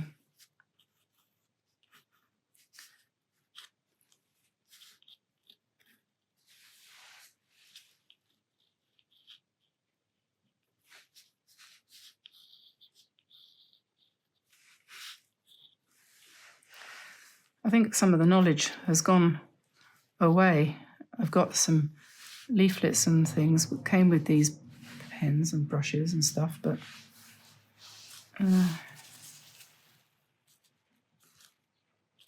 doesn't mean anything to me. There. And that presumably will dry a bit lighter. And then to balance that off, I think we probably need to put some dots down here in ink that you can't really very easily do with a brush.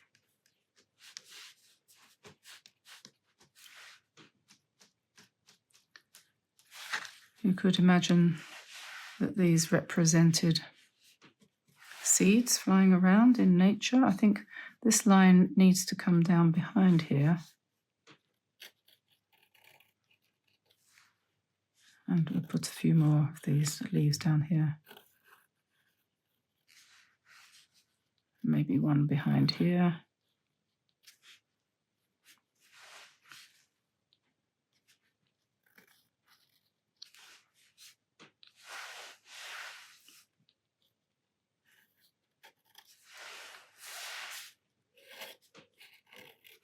Dried leaves, something like that. Now this one, I think, could probably benefit from a little bit more definition, like that.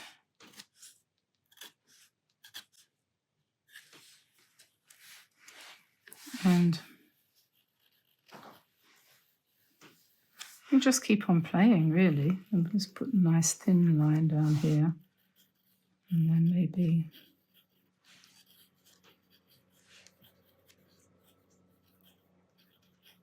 you see how long this lasts.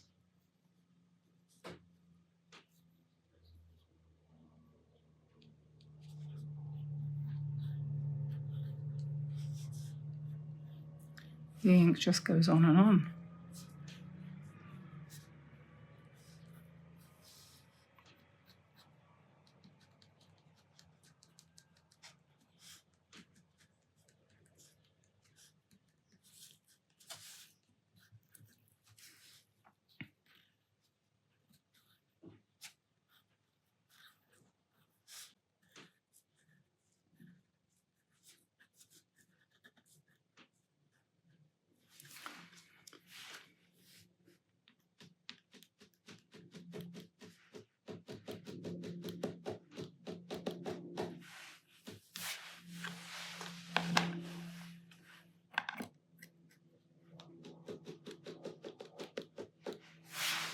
Move that out of the way.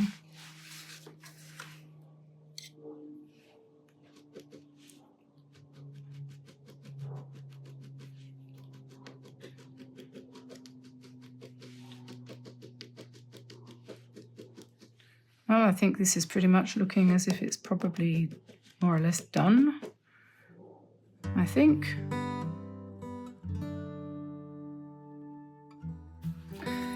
This is a sand dollar, and today we're going to do a painting based on this as a motif for some doodling and mark making on a piece of paper. So let's get started with that.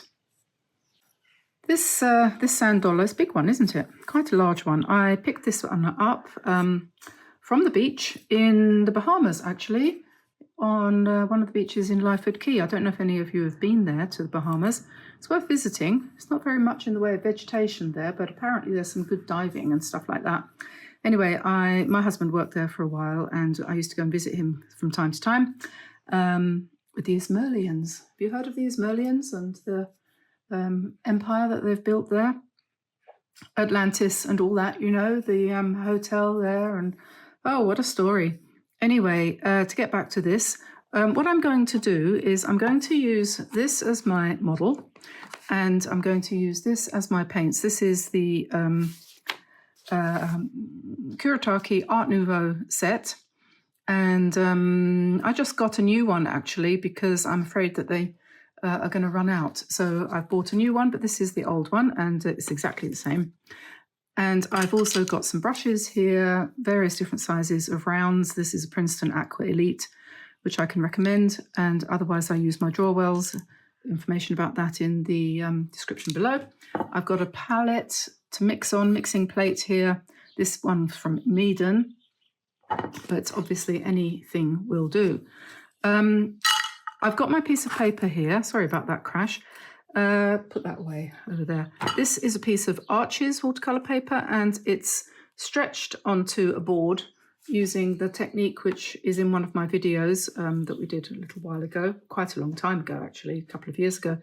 You can find that if you just search for Diane Antone stretching paper on Google, it'll come up.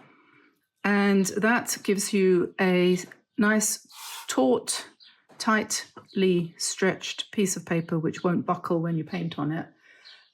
You can also use a block, obviously, of paper, and often I use, for example, this Bockingford block, which you can easily get on Amazon.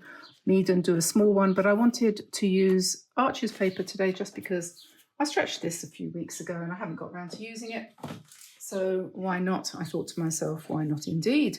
So I've divided this piece of paper, which measures approximately 10 by 13, into a grid of 3 by 4. And all I did was I just took the ruler and I drew the lines. You can see I've marked out the 3-inch squares.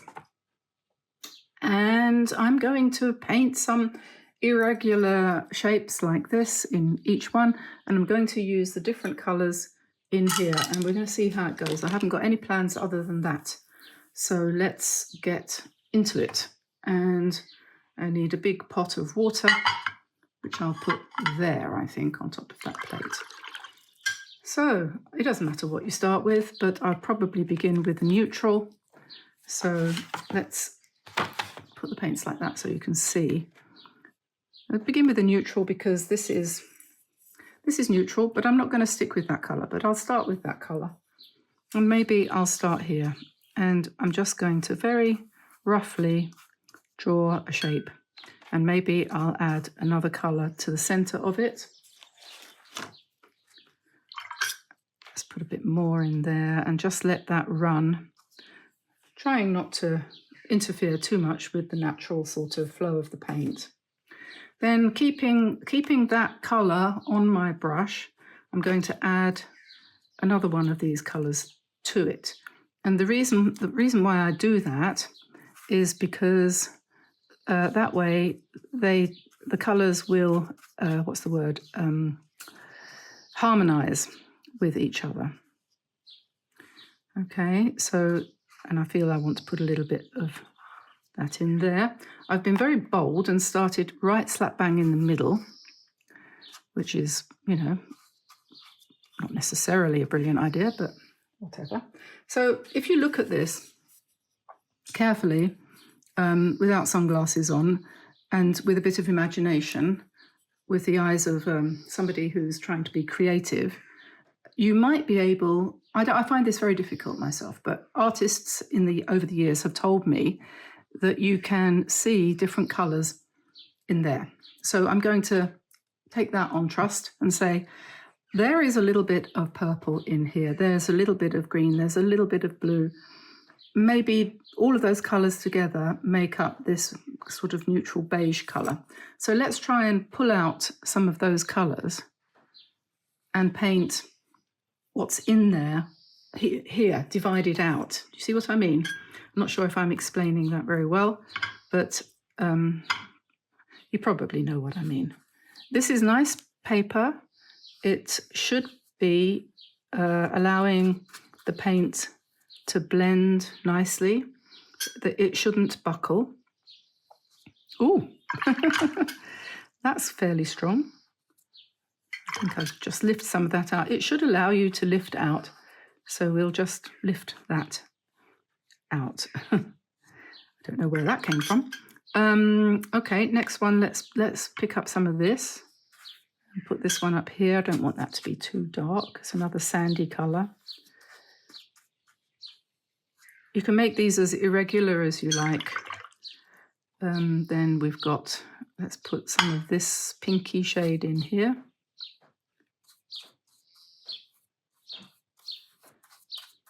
And if you accidentally, like I just did, allow them to touch like that, that doesn't matter.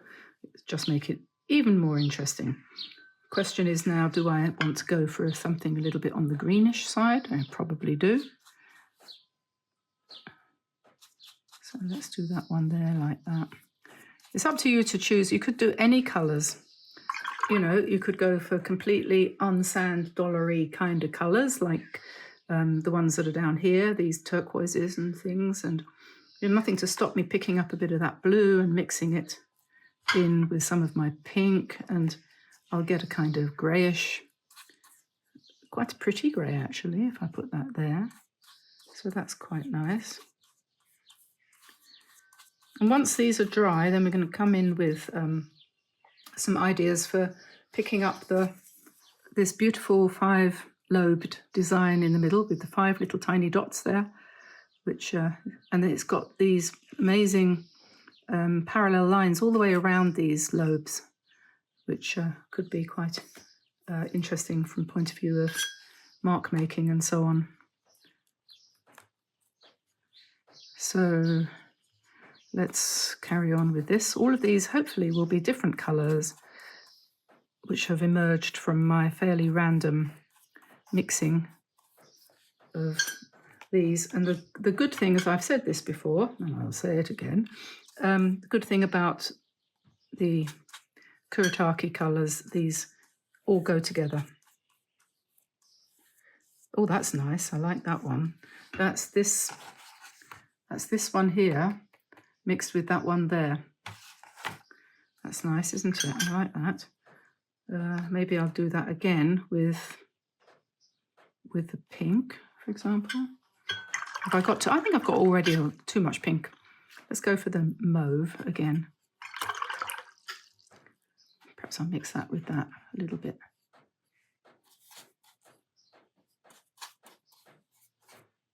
You can just play around. I don't know whether that's a hair out of this brush or whether it's a hair out of my cat. But it's going to have to stay there for the minute. And that one was a bit orangey, wasn't it? How did I make that? Was it this colour? Do you know what? I can't remember what I did. Maybe I did it with that colour. Let's do that. Repeat that orangey a little bit.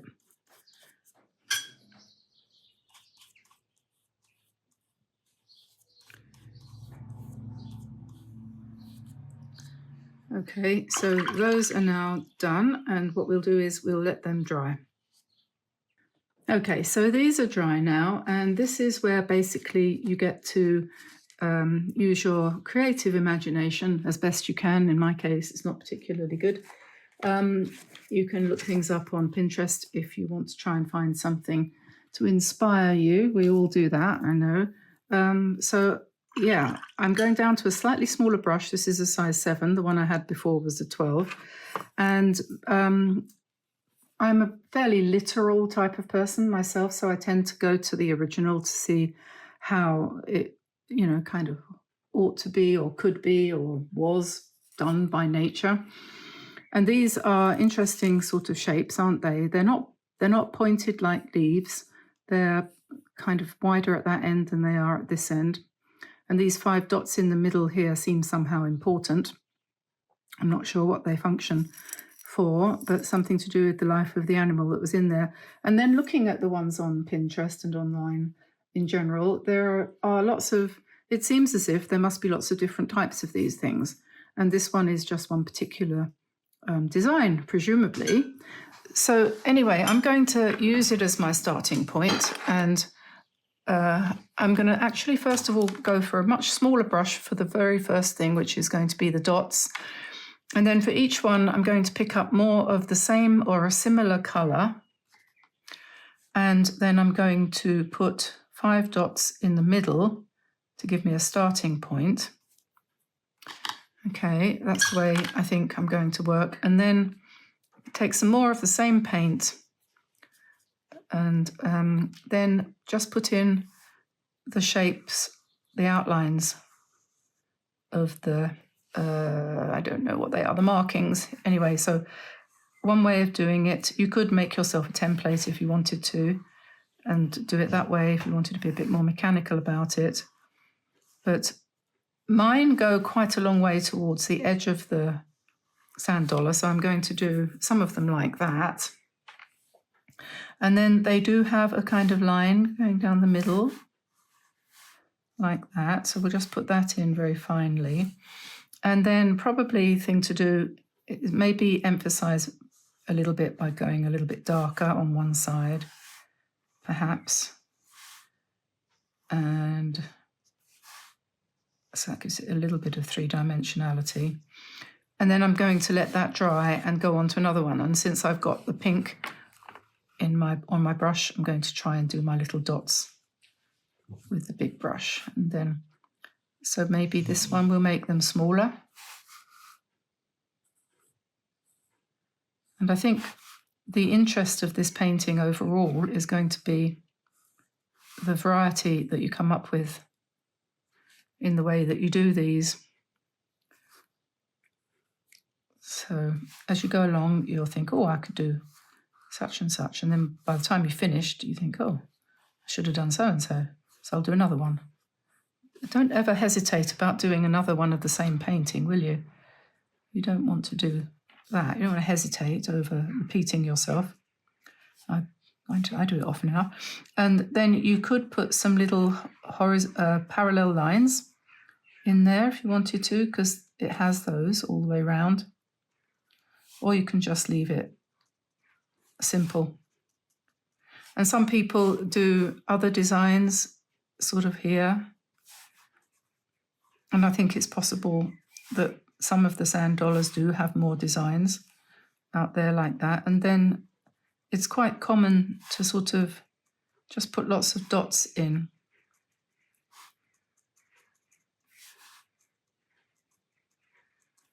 Just to make a pattern. And then the other thing that you can do is with very light wash, go around the outside edge on one side. Don't go all the way around, but just part of the way around. And then that gives it a little bit of shadow underneath, as if it's sitting on the sand sort of thing. And then we can let that one dry. And then we go on to the next one. So I'm going to pick up some beige. And let's put some dots in the middle. This is a very relaxing thing to do. And then we'll come around, do our first one. That's probably a bit too big, but it doesn't matter. This particular one is going to be one with big pattern on it. And just relax into it and let it all happen. And I'm going to drop a little bit more watery paint in the middle there and let that do its thing. See how that one turns out. This is, when you do that, it's kind of pumping, call it pumping paint onto the paper, into the wet area in the painting. Pumping. Right, so then we want a kind of more of a greyish kind of thing going on down here. And I'm going to do this one a bit smaller and a bit narrower.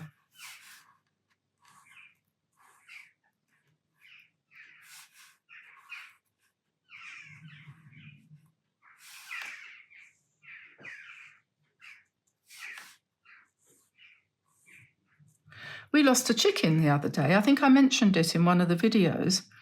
We've got 6 hens and 1 cockerel.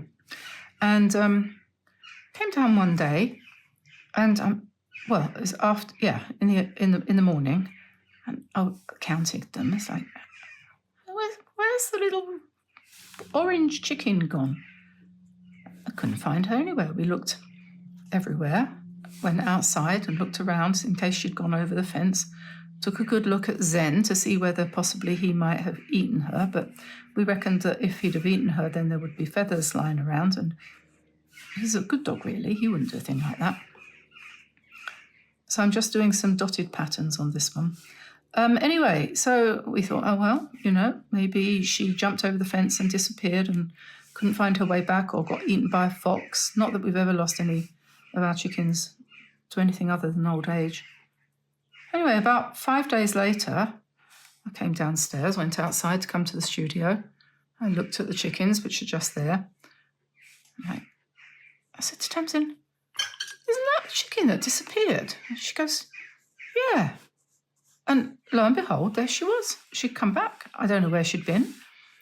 The only thing we can think of is that maybe she was a bit broody for a while and she'd decided to hide herself in the undergrowth. But ridiculous, very strange. Because we had searched, honest, we had looked very hard for her and couldn't find her anywhere.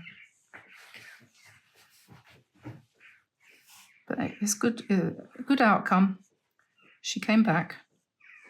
So these ones I'm going to just do slightly differently. I'm going to have one side of them filled in like that and the other side not.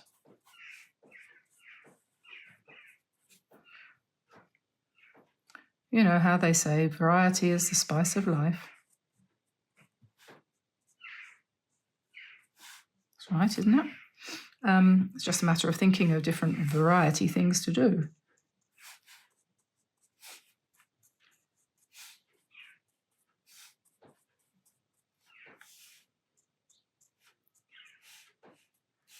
Just put a few dots around here.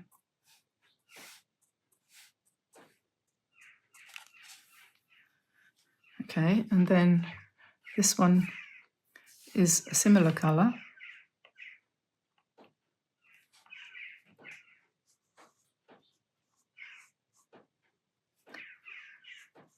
You could use a smaller brush if you want to make your lines a little bit finer.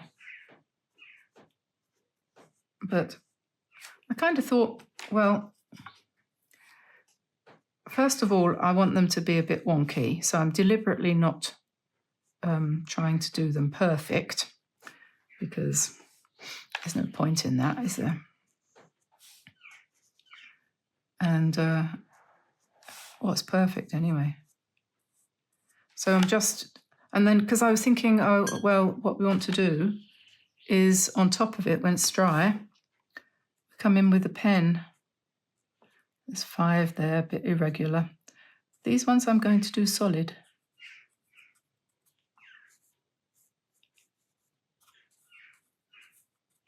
And you can use, we could use felt tips, you know, the brush pens, the ones from Poetique.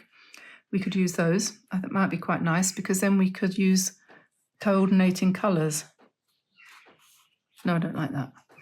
Don't like that. That doesn't look like a sand dollar. You have to go with the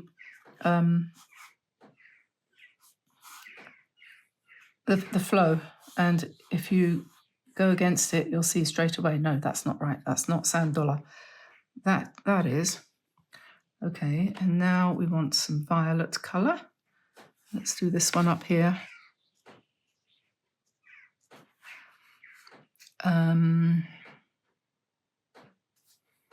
Yeah, let's make this one quite reasonably dark. Can't remember what I was saying now. Doesn't matter, it's not important.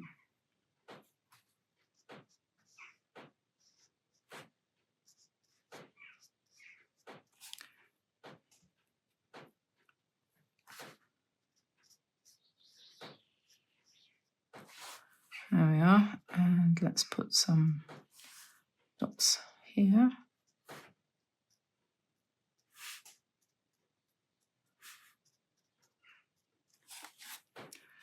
This one down here is a similar colour, so let's do him next.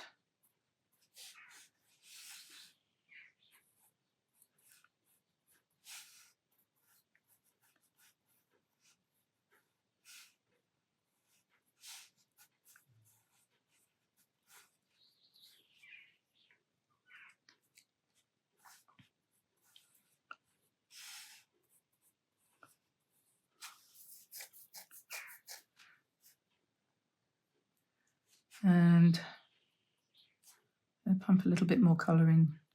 Here's a technique you can use when you're doing flowers as well. Just pump a bit of colour into the wet paint.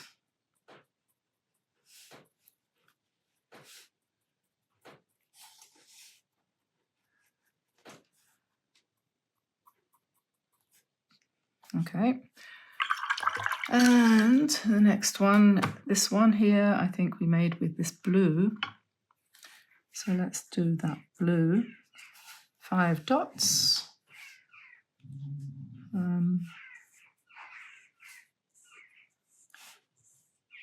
And when you've done this, you might say to yourself after you've done this, you might say, oh, I really liked those blue ones. A long way from being natural colour, but I really like that, for example, this one here. I'll do another one and I'll do them all in a similar kind of colour.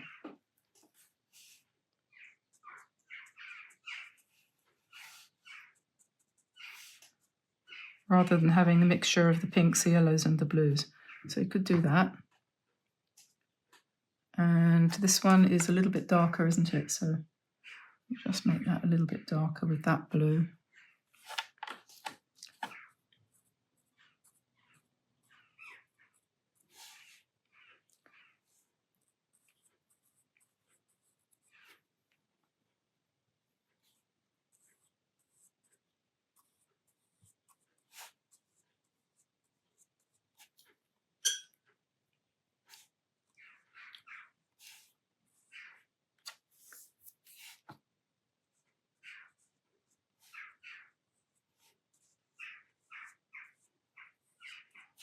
There we are. And let's do some lines like that. Okay, now that's only one more to do, so that's a kind of orangey one.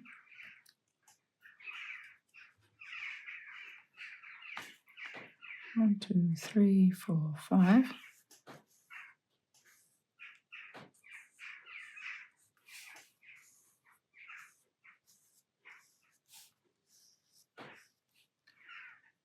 And you can see they're all different, but they've all got something in common. So what we'll do next is probably let them dry, and then maybe I will rub out the lines, because it always looks better when the lines have been removed. And then we might come back and do a little bit more,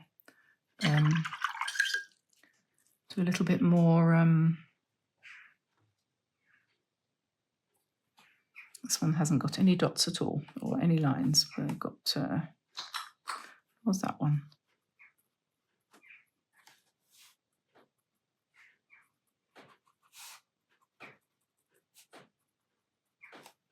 All right, and then the yellow, put some dots going this way.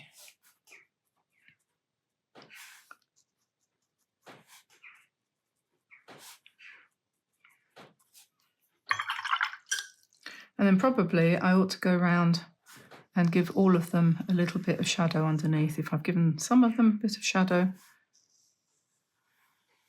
then we probably should give all of them a bit of shadow.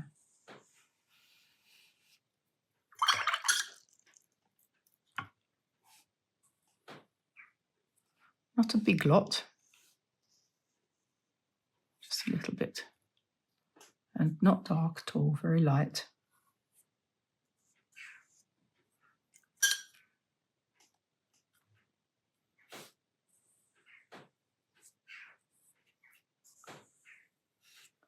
It's not a lot, but it can make quite a big difference to the appearance of the finished thing. It might not. That one I did, but it's a bit faint. That one's orange. It hasn't had anything yet.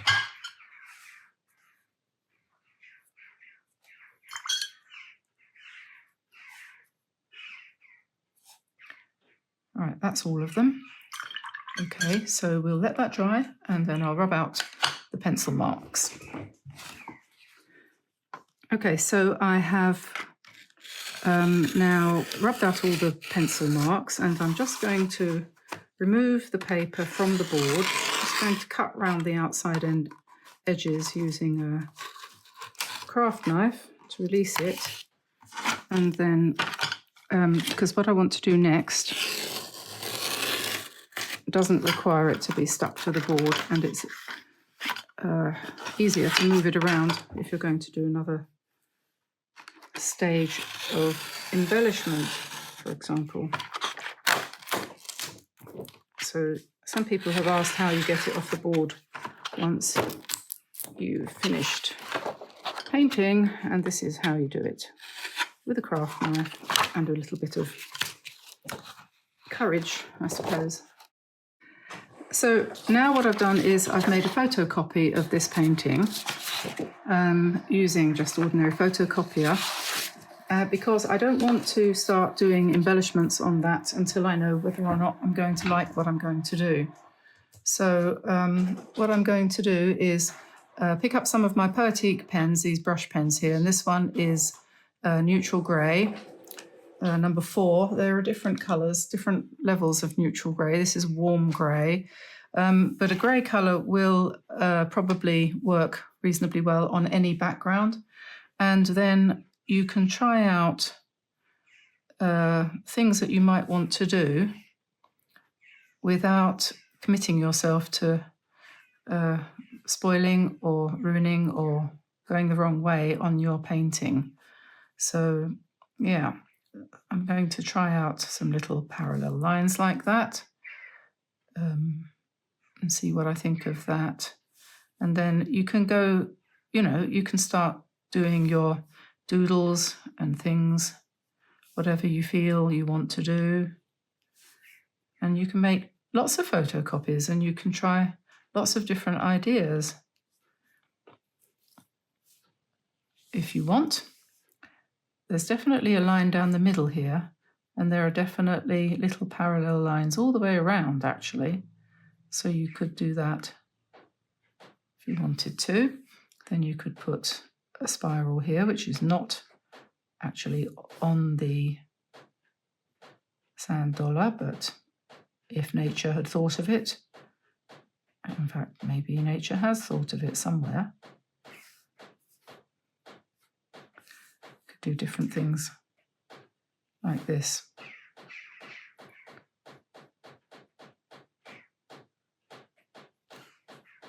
And you just carry on doing whatever you feel you want to do. There are lots of different ideas, lots of different things you could do. Let me see, what else can I think of doing? You could do wavy lines coming down the middle if you wanted to. Like that.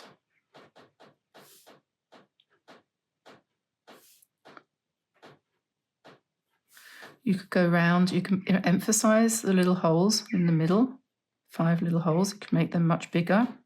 You could darken the center of the pattern on the sand dollar, like this. I honestly heartily recommend that you try out your ideas on a photocopy if you possibly can.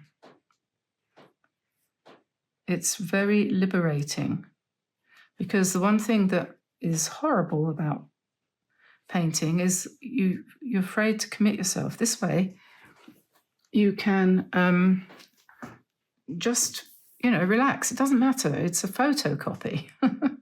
You can come in and go around the shape on the outside as well and make it a stronger version. So like that, leaving your light colour as the sort of shadow on the inside of the, I don't know what they call those shapes. There's some name for them, I'm sure. should look it up. So that looks quite good, doesn't it? And, you know, you could put another circle in the middle there. I think there probably is one. And so on. So after having figured out a few ideas, then you go back to your original painting and you start with the embellishing. And you don't have to use grey. I could swap away from that and I could go for a colour more pronounced. Heron, what's that? That's kind of mauve. So on the one that is mauve, if I said to myself, oh, I wasn't very impressed with that, I'm going to go for some really nice, strong centres on this one, say, for example. And then if you do it and you say to yourself, yeah, but no, I didn't like that, there's nothing lost. But you might say, oh, yeah, you know, I wouldn't have dared to do that on my original painting because I would have thought I was going to spoil it.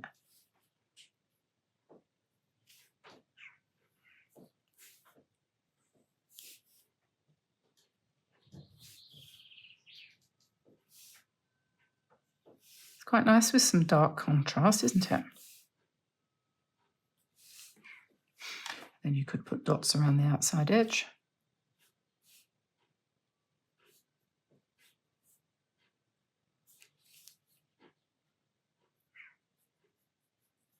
These brush pens are great, and I didn't know they existed until a couple of years ago, but I think they're wonderful. There we are. And then having done that, of course, then you can get your white pen and you can put, if you can make it work, you can put white dots on top of this nice dark colour.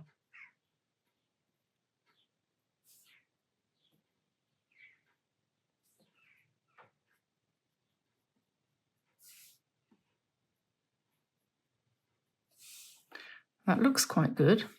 Then you could put a white line around the outside of your darker colour.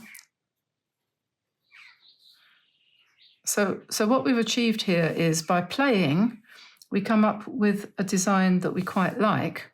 So then you say, okay, yeah, you know what? I can go with that. So you might do exactly the same thing or very similar on 3 or 4 of them. And then you might say, well, actually, I like this one too. So then you do that. So you don't have to come up with 16 ideas or 12 ideas. 4 times 3 is 12. Yeah, you can sort of just say, oh yeah, right. Now I know what I'm going to do. So I'm going to go from this practice sheet to my actual painting now. So which one shall I start with? I think I might start with this one here because that's the one that I've already done on the photocopy. And I was quite bold with that. I kind of came in with the colour quite dark, heron that is. And you can leave gaps in it if you want. You can make it irregular, or you can make it as regular as you like.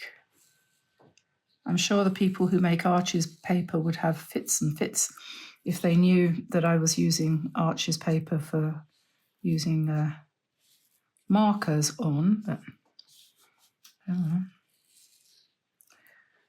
you can have fits. I mean, why not?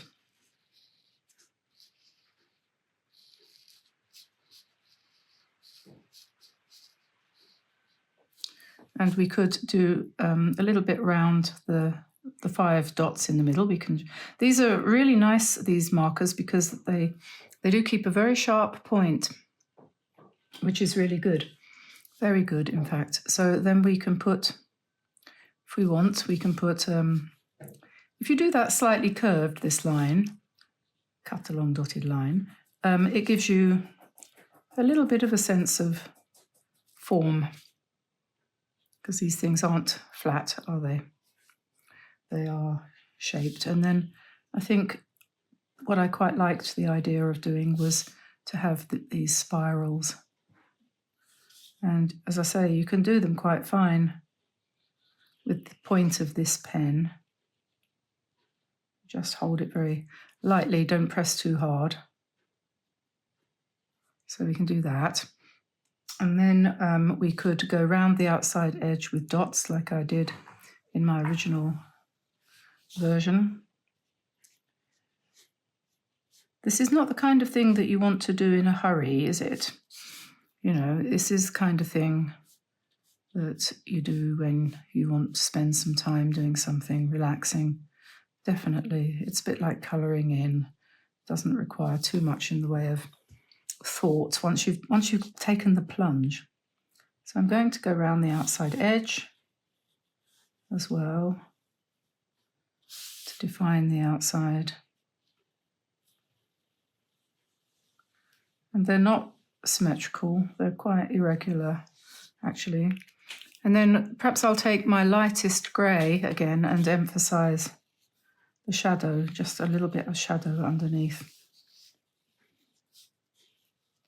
And then just check to see what colour that's going to be. You can dip these in water if they seem a little bit reluctant to give up the colour. And then we could do a little bit of shading on one side.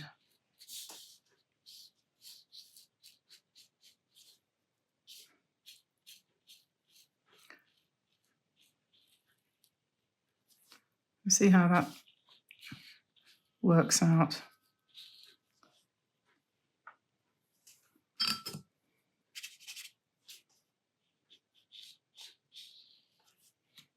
I won't do both sides, just one side. Go away, fly.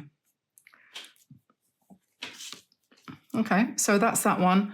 And then on top of this, we'll do our dots.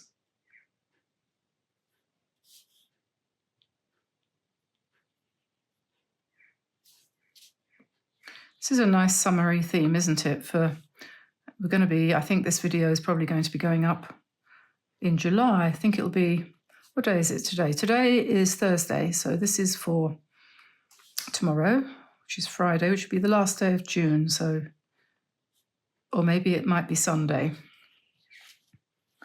And then I'm going to go around the outside of this with the white. I'm going to let that be a broken line.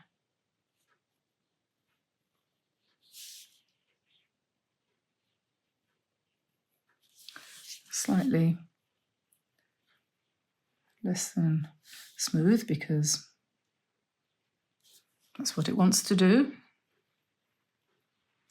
So we won't go against the grain.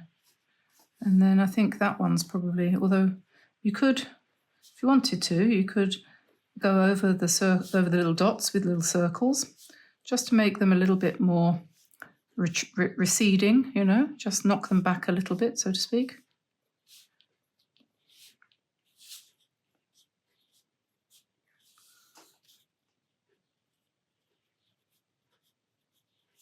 And I mean, you can go on and on. You could cover the whole thing with dots if you wanted to, because the original has plenty of dots, you know, tiny ones all around here. You could do that. Give it a bit more texture on one side, perhaps. But that's quite damp, so that's going to dry lighter.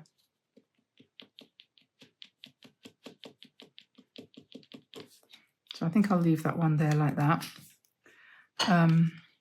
With the exception of the fact that I wanted to, that one's really pale. I don't know that we're going to use much of that one. Let's try this one instead. Yeah, this might be better.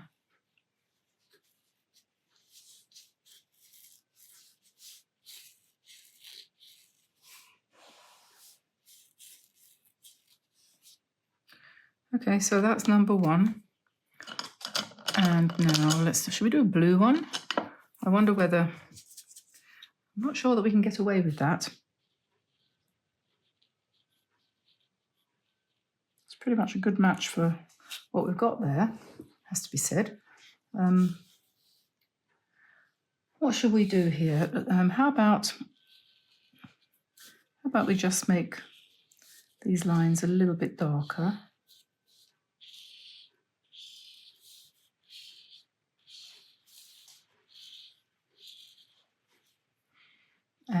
we could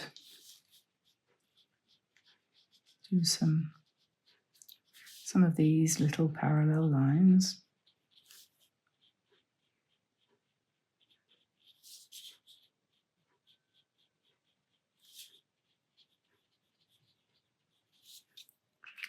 And then we could go for, not that,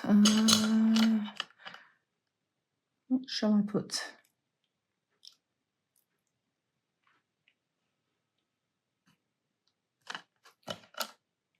Maybe. Thing is, if you go over more than once, you do get a darker colour. So if you want to make it darker, just keep layering.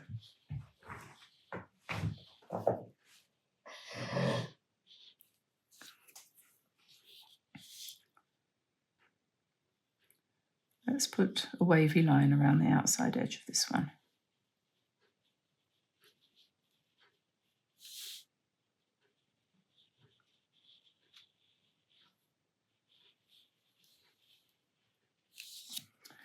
And then we can put some dots.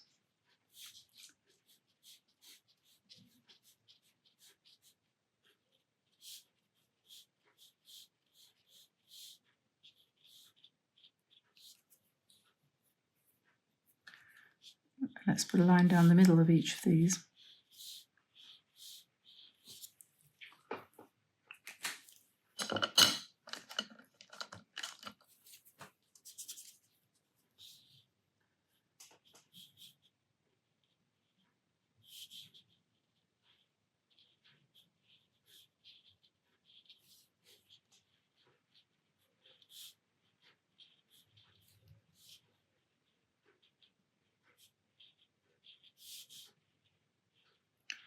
Sky's the limit here, just up to you and your imagination.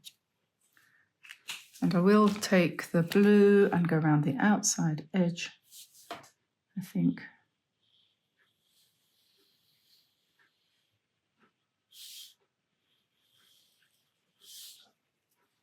And then maybe we'll make the shadow a little bit darker as well.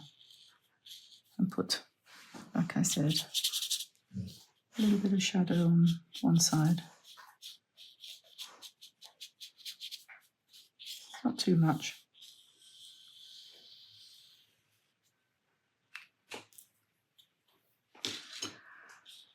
Okay, and then how about this one here? Let's put some lines down the center.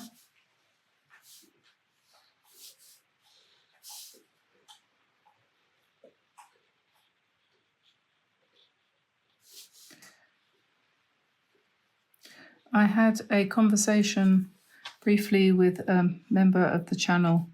She asked the question, what's the difference between mark making and doodling?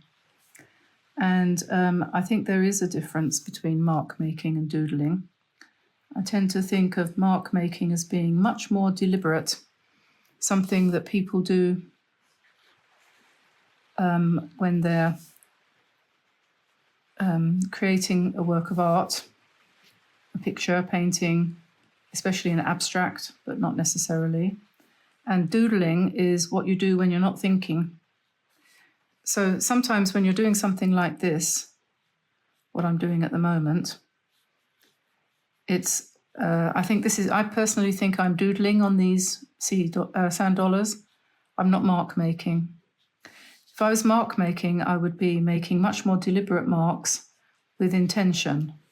And although sometimes it might be inspired by your subconscious, and you might crave a certain color, for example, and think, oh yes, I have to make a mark there with blue. That's not what you're doing when you're doodling like this, because when you're doodling like this, you're allowing your subconscious really to be in charge. And all the time you try to control it, you're not going to get a good effect. So the whole point of this doodling, you know, you doodle when you're on the phone to somebody, you doodle when you're in a boring meeting, you doodle when you ought to be doing, probably paying attention to something else, but you're not because you're bored. So that's what doodling is. Mark making is when you actually make marks. And I think most people would probably be able to understand what I'm talking about there. And I find that when I'm doing something like this, I start off hesitantly, but as I allow my unconscious, subconscious, inner underbrain, back brain, the back of my head, to start to work, and I stop trying to control what I'm doing quite so much, then the doodling can really kind of take shape. So that's the only trouble with doing something like this, because you're going to find you're not going to be happy with the ones you did first, because you're thinking, oh, you know, I wasn't fully relaxed. If you're doing it for yourself, of course, you can help that process by playing some music, playing some alpha wave generating music, like Mozart, if you like classical music, or any one of those sort of meditative things as well. That helps. I can't do that because we have to put the music on afterwards, and I don't think everybody wants to listen to the music that I want to listen to, so I don't do that. And if I play music in the background, that would be very silly. It would be annoying. So I have to work with the silence, which is of course golden.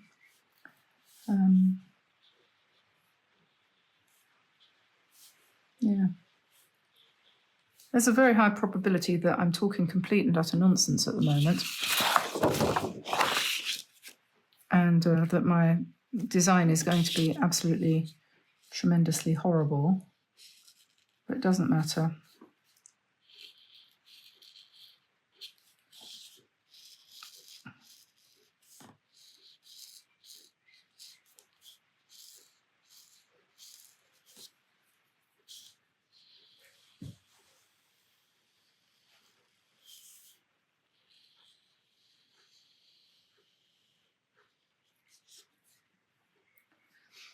This is the kind of painting that you might do more than once, I think.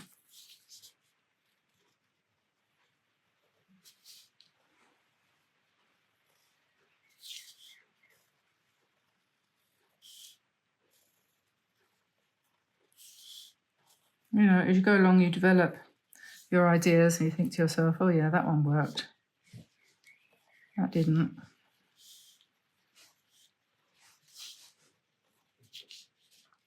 And when I say worked, I just mean in the sense of I like it or I don't like it. Well, not even that. But the main thing to do is never to think of the purpose for which you're intending this thing to be done. You know, oh no, this isn't going to be for Auntie Joan. This is just me.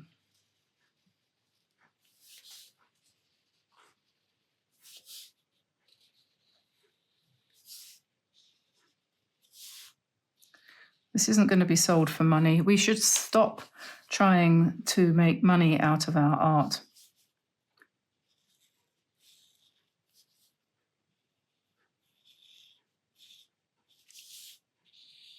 I give most of it away. I know that we were selling the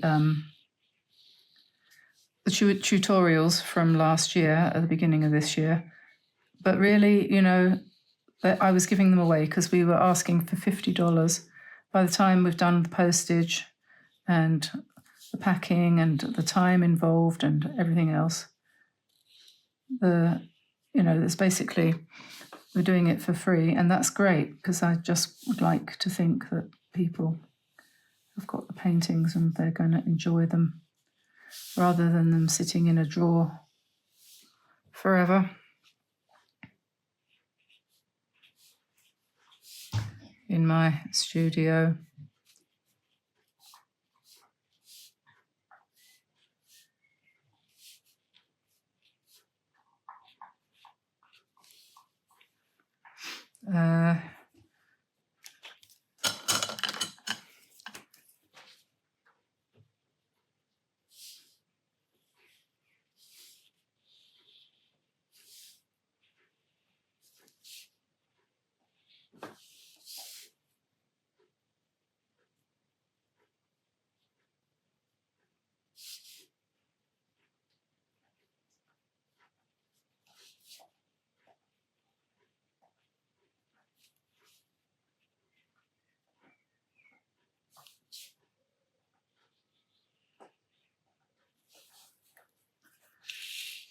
Well, we're getting there, getting somewhere.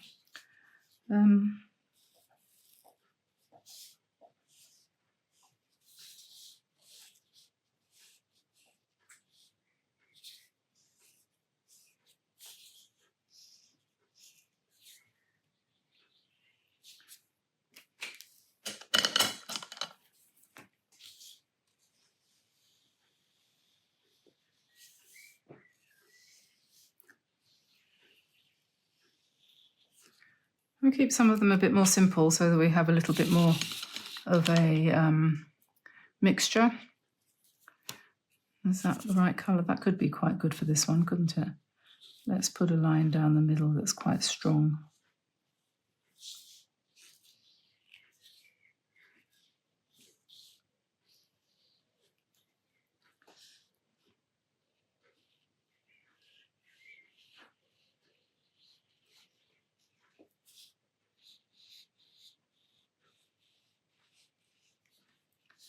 Yeah, that's okay.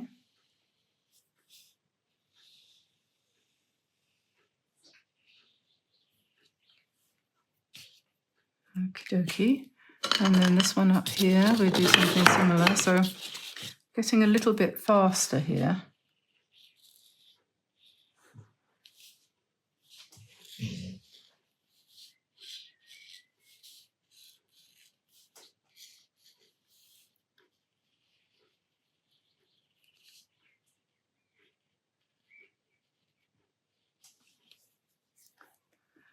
Going to put a line around the outside edge. Quite a thick one instead of the thin one.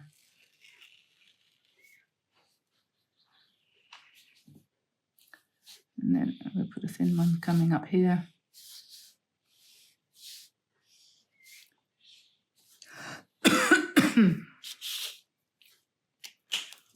Okay, and what's this colour? Orange. Let us go around the outside on this one. Oh, that's nice. It's a nice broken line there because it's a bit dry.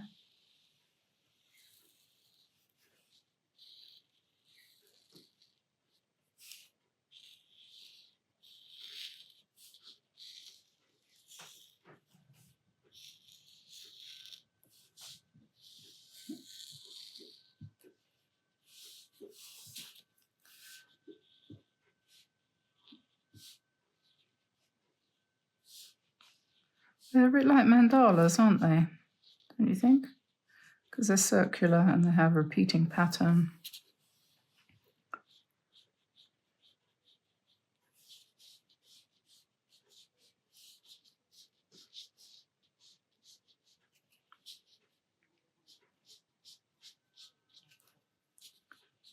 A bit like leaves.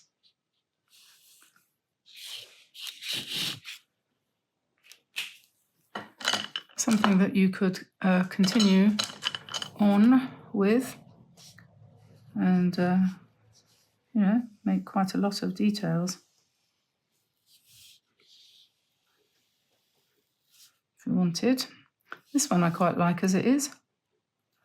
I don't think I want to really do anything with that one. I'm going to leave that one as it is, more or less. Just put a little line down the middle a little bit. Strengthen those a bit. It's quite nice. And then maybe that one similar, I think. Just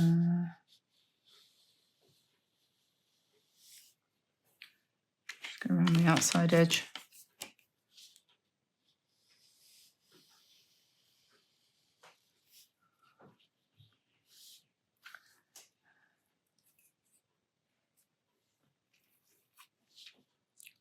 We could do little rows of circles,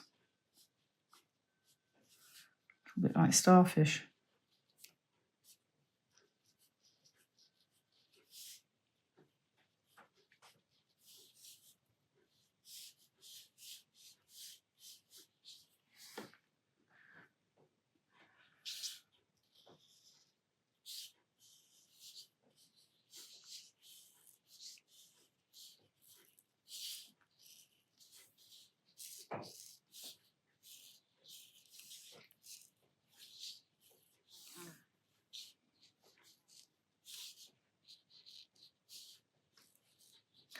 think I've done something on all of them now. So I reckon that we're going to be able to call that a day soon. I hope you enjoyed that. Give us a like and subscribe if you haven't already. And turn on notifications as you do. And don't forget to leave a comment in the comments below. Go to the website, dianeantone.com, and discover what we've got there for you on our new website. And I wanted to ask people, if you have any questions, or if you want to know what other people think, ask a question in the comments below, and other people are very welcome to chip in and answer. It doesn't only have to be me. You know, we can have conversations down there. I think that would be good if people started to answer one another and sort of try and build a little bit of a community in the comments. Don't be shy.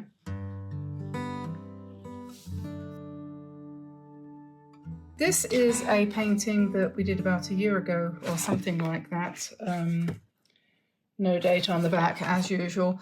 This was a relaxed and easygoing circles design on which we doodled, and I did it using the Kuretake set, but any set of paints will do. Could use Meaden, Paul Rubens, Cotman, Winsor & Newton, Daniel Smith, whatever.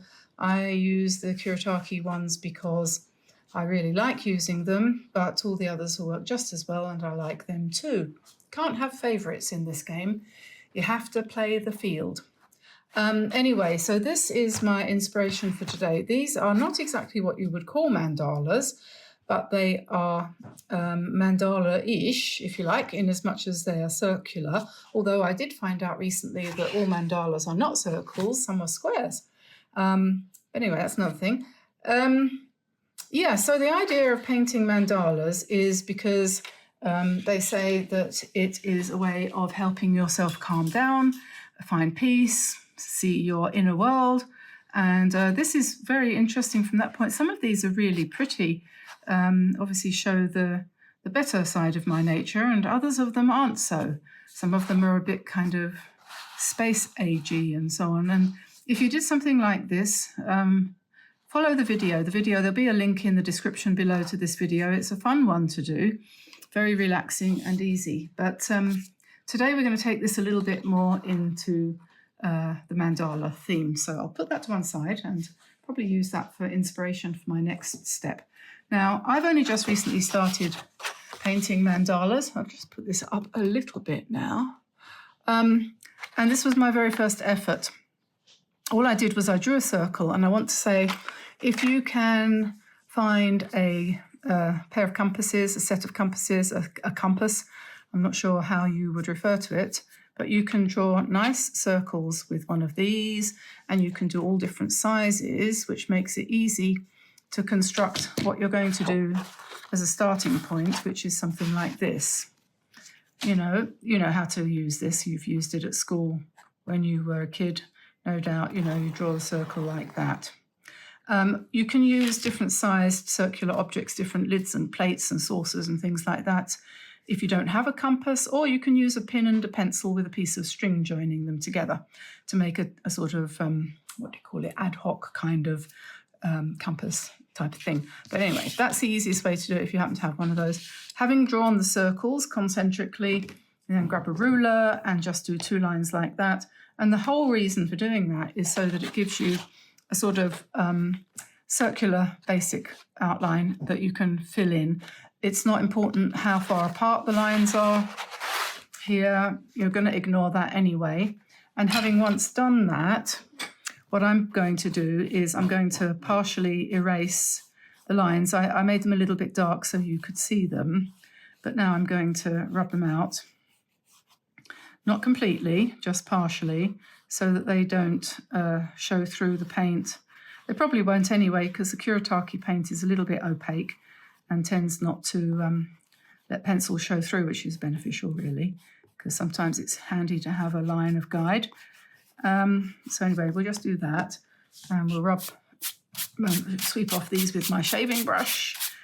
And yeah, I'll just show you the other ones. That's the first one I did, and all I did there was just did the colour, and then over the top of that, the line work. The next one I did was this one, and I didn't bother to draw a circle, and you can see what happens when you don't bother to draw a circle. You get something which is a bit squashed. So that's fine, that's okay, and a couple of those on a piece of paper would make a nice gift card or something like that if you were to arrange them in a sort of artistic kind of way. But yeah, so that's that. Again, doodles on top of watercolour, and then this one was the third one I've done. And so that's basically where I'm up to in my exploration of this whole mandala theme. So again, I'm going to put that one over there for the minute, put that one over there for the minute, and put that out of the way. Brushes, paper first.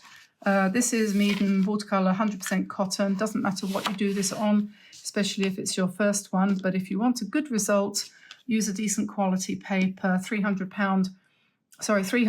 gram or 140 pound watercolour paper, obviously is going to be your best bet for this kind of thing. Just tuck that under there and put that there. Doesn't matter what brand. The Meaden one's very good price.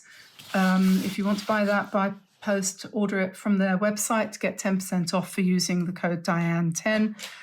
It's already very cheap. It's only about £16 for the block, and that's pretty reasonable. I'm probably going to use Princeton Aqua Elite. I might just as easily have used my Drawwell brush. I'm not sure which one is better, to be honest. My Drawwells come from Japan. Maybe I'll use that today. I've used the Princeton a lot lately, but they're easy to get, and I do recommend them. And I've got my paints here. As I said, I'll just move that over a bit so you can see. Now, I don't know what colour to start with in the centre, honestly. And I'm not sure it really matters all that much. What shall I do? I almost want to go kind of eeny, meeny, miny, moe and just go around in circles and pick up whatever I land on. Because I think the thing is, the colour that you start with is going to influence what happens next. So shall we assume that the colour that my brush is most drawn to is the one that reflects my mood of today the best? Is that what we can do? So shall we start with orange? I discovered 2 days ago that I'm allergic to strawberries, and I'm really not happy about that because I love the summer fruit, and but they make my ears block up. Isn't that annoying? So I'm going to have to major on raspberries. So I'm not going to do any red today because I'm a bit fed up with red strawberries. It's annoying, isn't it? So I've put down a nice circle there of orange, and there's so many things you can do. If you use your guidelines, you'll find that you've got it divided into segments like that, and then you can do whatever comes to mind as far as dividing these sections up. And what you're going to do is you're going to paint over everything anyway. Draw over everything with your pens. So it doesn't really matter. And don't think about the design at this point, just think about the colour. So I'm now doing a circle around my centre using that orange that I was using, which is, what is it? It's cadmium orange, that's what it is. And I'm mixing that with purple. Those are the colour names of Kuretake, that's what they call it. And if you mix purple with the orange, you get this, what I think is my favourite colour at the moment. I like this colour. No, it's not dried blood. It's not. It's nice. It's cadmium orange with purple. And I'm just going to do some petals, some petal shapes like that. Try and make that one a little bit more rounded. There we are. Okay. When you're trying to decide what colour to use next, you can try it out on a piece of paper and kind of just hold it up against your. That's quite nice, isn't it? That's this one. This is Forest Gump green. Yeah, but I could try other colours as well, and just see, you know, whether, because I was thinking green, and that's not bad either. So I might use both those colours. That one is turquoise green deep. So I think we'll use those two in combination with those. Yes, that's good. That is, that's those two there. Those two, right. So I've got this one on my brush. So let's do a circle of this, and it doesn't matter if it runs a bit.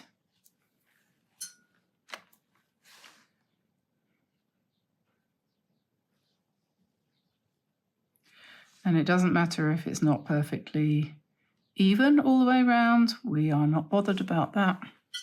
What we are looking for is beautiful, not perfect.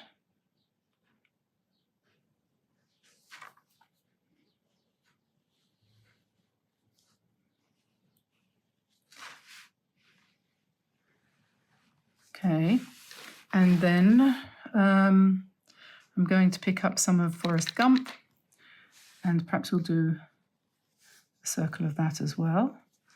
And if you leave little gaps between, that's good.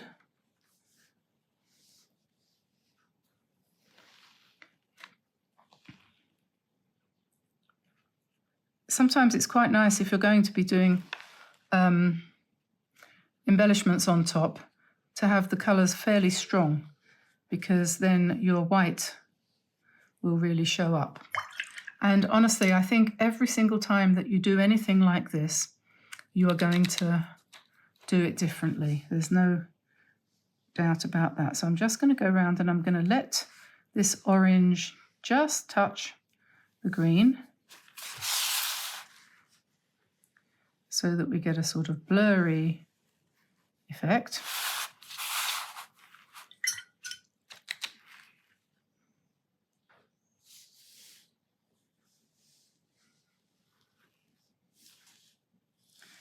And when you're doing the painting part of this, it doesn't really look anything. You think, a child could do this. Well, this is true. And children probably would benefit from that. So now on the outside, I'm going to put another row of green. And because I can't decide which one to use, I'm going to mix them together. That's going to give me a nice dark colour.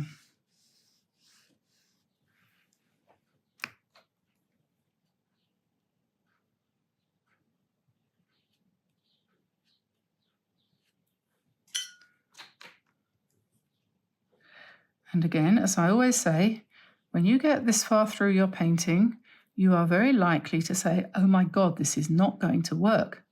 Don't listen to yourself. Do not pay attention to the inner voice. Just keep going. If you don't like it yet, it's not finished yet. And then I'm going to take a bit more orange and I'm going to put lines in here. And then we're going to let the whole thing dry, and then we'll come back and do the next stage. Looks terrible, doesn't it? Okay, so that's dry, more or less. More or less dry, that's fine. And so I've got my little bag here, my little crocheted bag from Diane Stitches, taught me how to do this. She doesn't know it, but she did. And in here I'm keeping the ones that I like the best. So I have my white Uniball, oh that's a Rogue, my Kuretake Fujinosuke Tombow brush pens, my gold, and everything else is all in there, handily stashed. Everything's in the description below if you want to,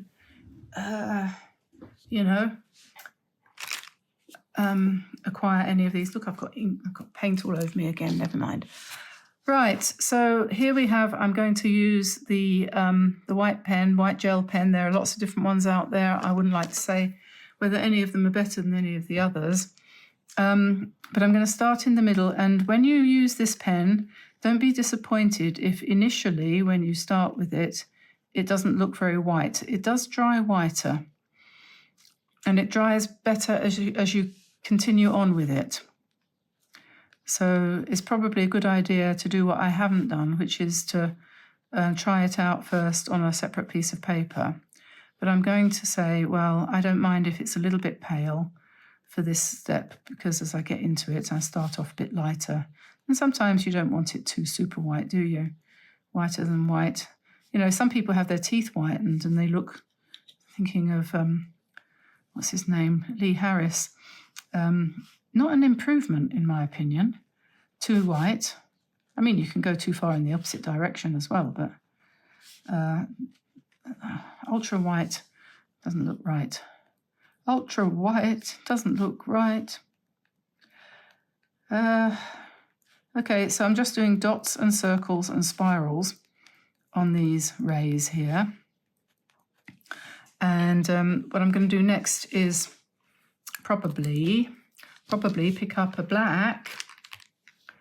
What have I got here? This is the Tombow hard. So, and then inside here we could do little spirals or scribbles, and it gives it a lot of texture for very little effort. Before I started doing these mandalas,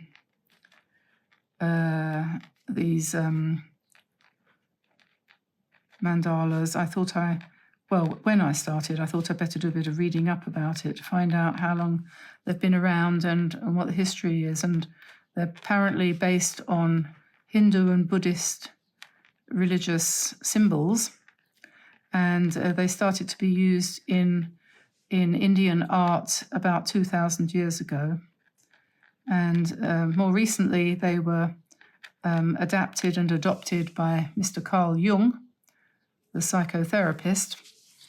And he realized that they symbolized things which were archetypal within our psychology. And he decided that he would make it part of his psychoanalytic practice. And since then, they've become a little bit also quite popular in, you might say, New Age philosophy and so on. So, yeah. They have a good pedigree, you know.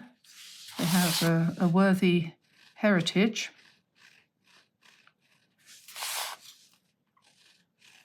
So I'm just doing whatever lines come to mind. And while I'm doing this, I'm doing what you shouldn't do, which is thinking about what I'm going to do to fill in the gaps, or whether I am, in fact, going to fill in the gaps.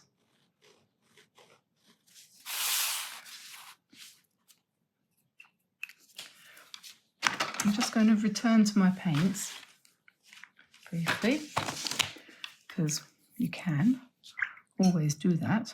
So we'll go back to that orange, make it a bit more reddish, and then I'm going to come in here and put in semicircles into these spaces, like this.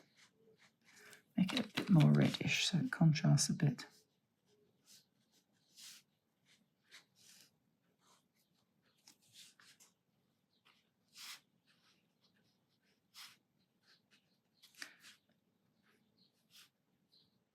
You can buy these designs ready-made. There's loads of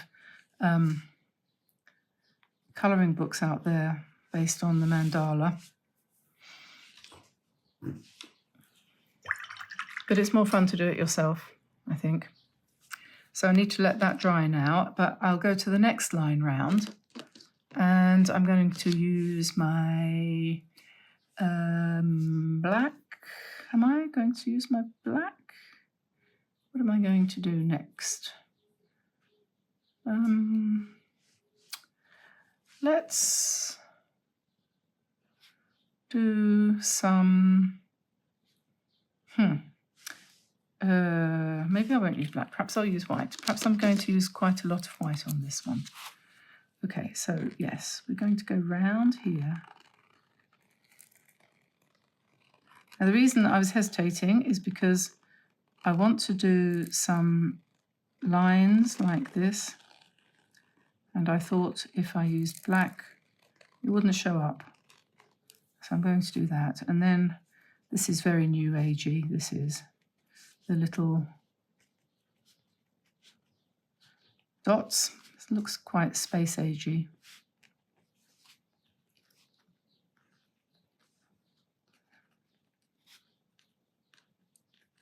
I'm going to do this whole thing reasonably quickly, and I'm not going to make it into what you might call a work of art, because I just want you to see how you can, what you can do. Ah, I know, I've got an idea. I'm going to get my Dr. Martens Bleed Proof White and an older brush. Don't want to spoil a good brush. And I'm going to do some, not with that, I'm not. Oh, that's interesting, look. I haven't used this for a few days. I don't know what's going on in there. That's dried out. Huh. Okay, we won't use that. Luckily, I've got something else. I don't know what's going on. I'm going to have to investigate that. This is a similar thing. This is white gouache. Don't know what's going on with that bleed proof white. How strange. How very, very strange.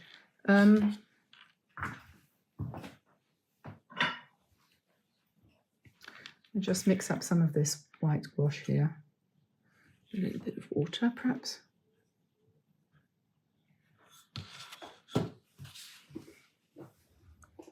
And I'm going to do some bit more water.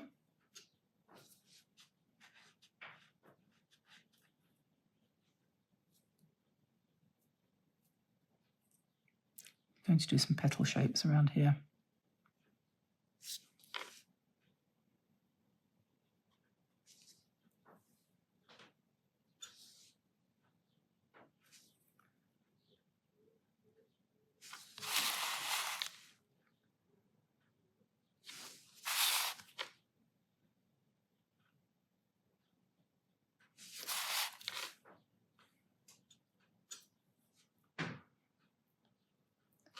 You don't have to be very precise, just like I said.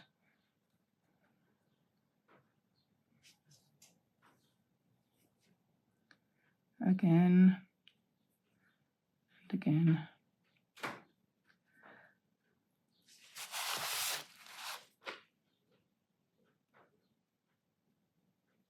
Sometimes when you're doing white gouache over a colour, if the colour is fairly strong, you will find that it bleeds through, because this isn't bleed proof white. The bleed proof white has gone on strike. But that's okay, because if it turns out to be pale green, it doesn't matter. I probably should have, I can just move that up. If we were doing this digitally, I could just reposition that, but I'm going to put another one in. There we go.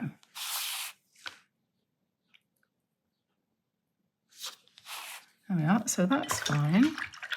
That's great. And now I'm going to dry it. So having done those, I think the next thing to do is going to be to go round them. And I'm using my the soft version of this Tombow brush.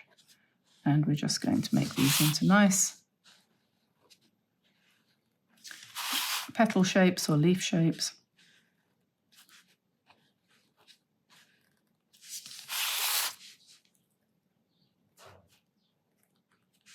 Quite nice and thick. That one's not quite dry.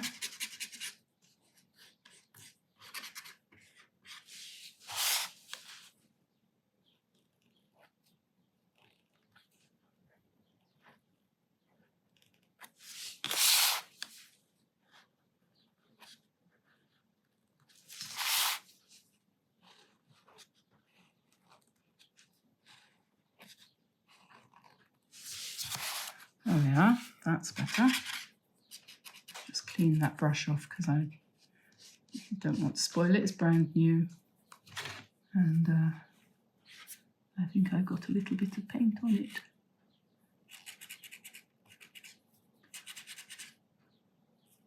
Yeah, that should be okay now.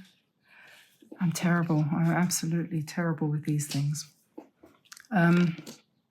Okay, so what next?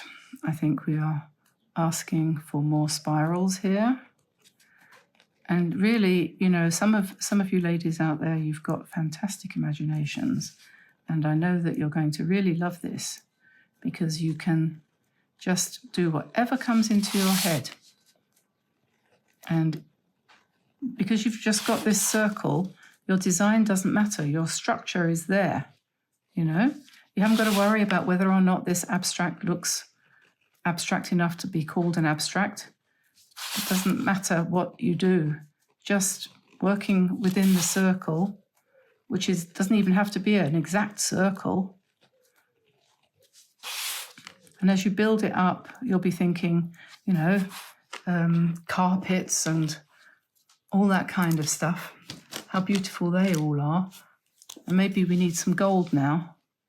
So I don't know if this is going to work, trying to put gold on these white ones, but it might do.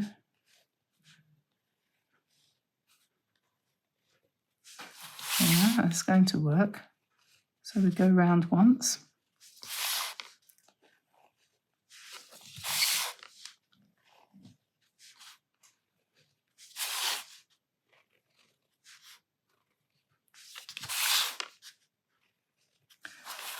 And then maybe we'll go around again in the middle.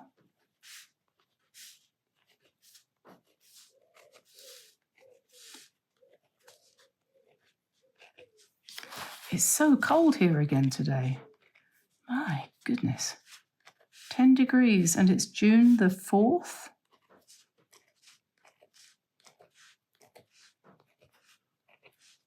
It's not meant to be this cold.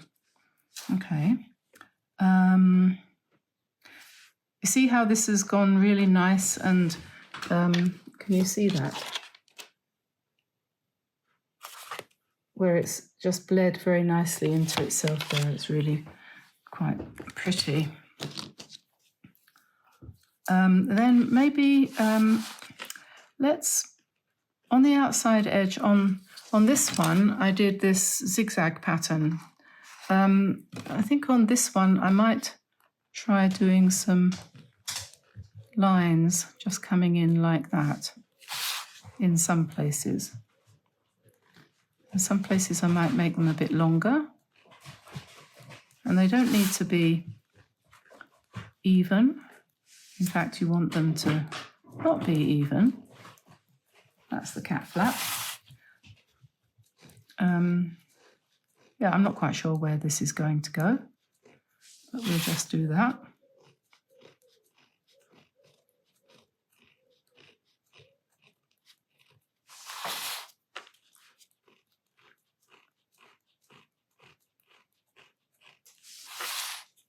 And I know that my circle is not circular.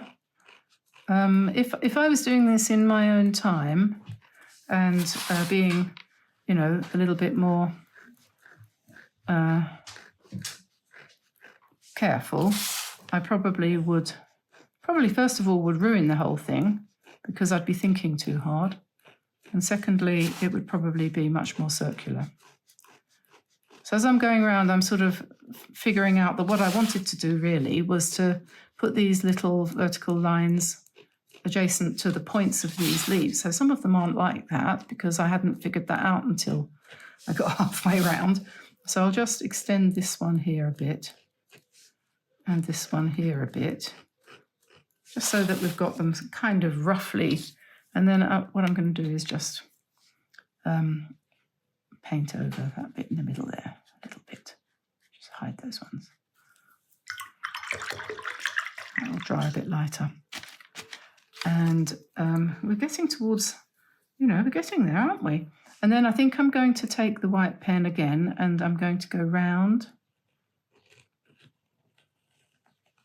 in another another line round.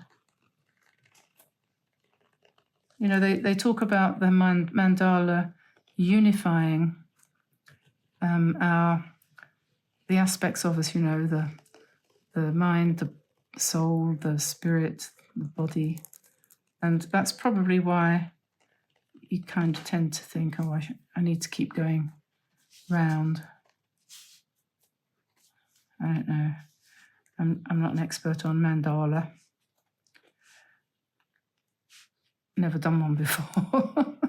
But here's always the first time. Okay, I'm quite liking this actually, if I say so myself. But I'm going to put a border around the outside edge here of little circles.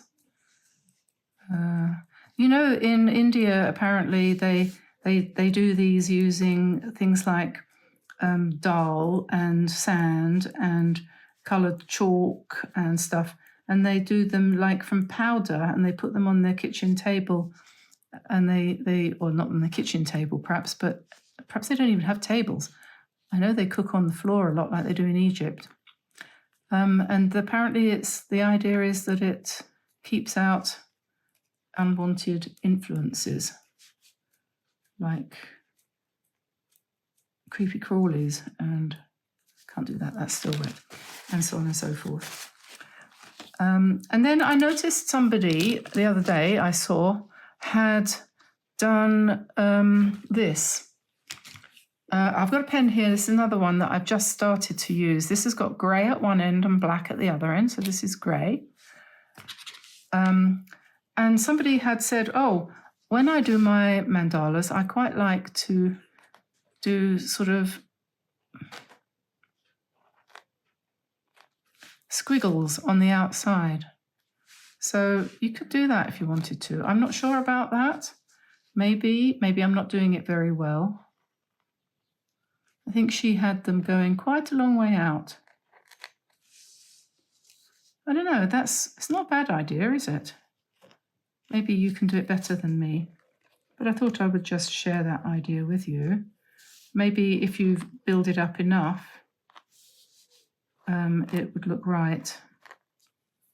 Maybe it looks silly, I don't know. Maybe not, I don't know. No, you have to tell me what you think. It's maybe I haven't done it very well. I think the person that I was looking at had come down quite a long way, and she'd sort of put like hearts, and maybe there were stars and things like that, and things floating around in the general sort of vicinity of the universe. I'm not quite sure. I think maybe she was kind of thinking about the children when she did hers. I quite like the idea of the grey. I'm not quite sure about it yet, but yeah, we can do that.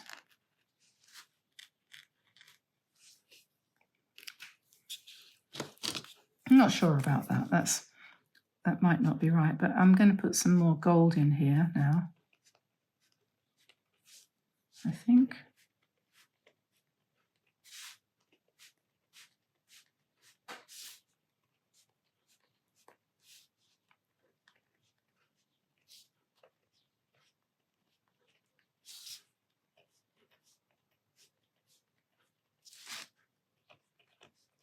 And as I'm doing this, I'm thinking, yeah, no, I don't think I should have done that with the dangly bits. I don't think I like that, actually. But what can I do to put that right so that I do like it?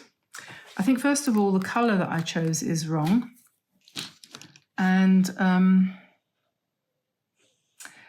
we need to make it more... I think probably, for a start, it should have been black.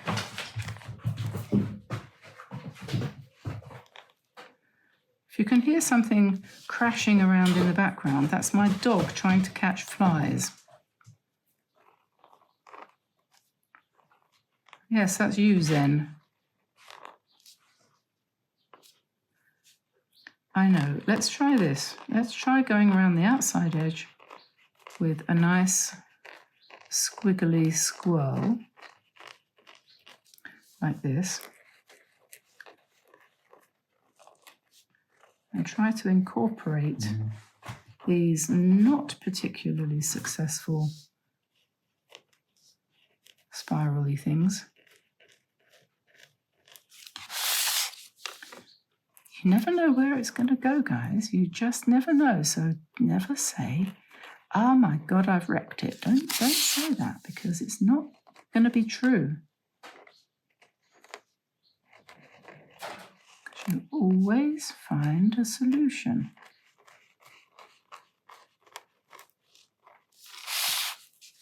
Even if it means you have to do a bit more work.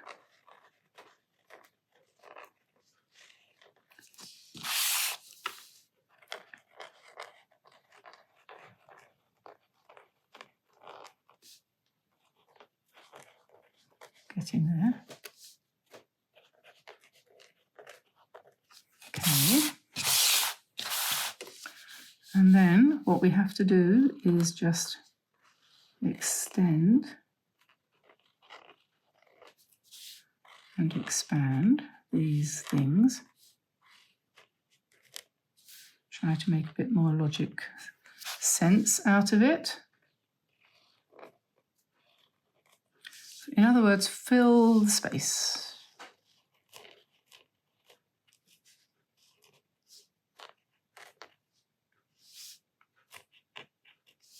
I don't like that grey because it looks like pencil.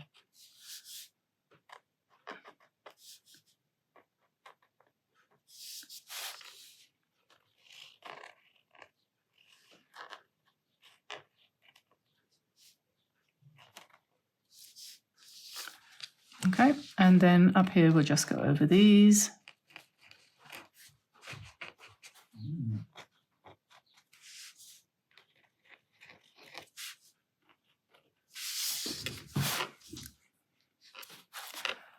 And I think what we need here, we do need something else in the middle of this orange band. It could be anything.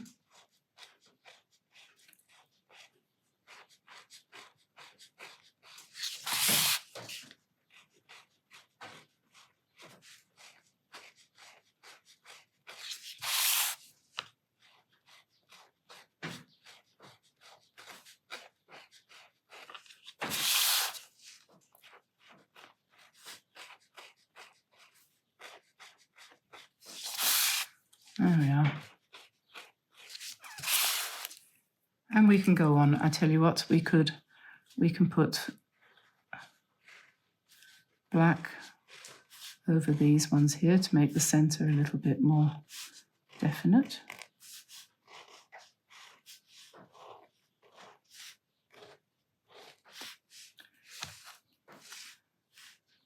You can go around here too.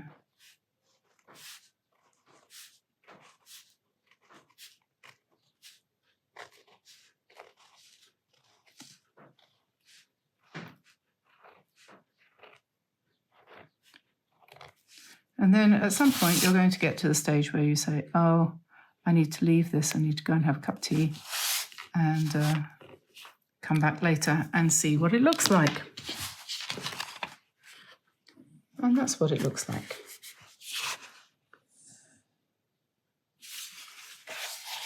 So in the end, I wasn't happy at all with what I'd done around the outside of the mandala, so that's an idea which I'm not going to pursue.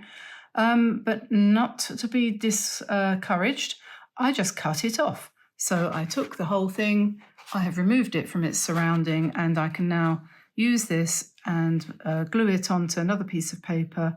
And it could be framed like that if you decided that you liked what you did originally, but you didn't like the bit that you didn't like.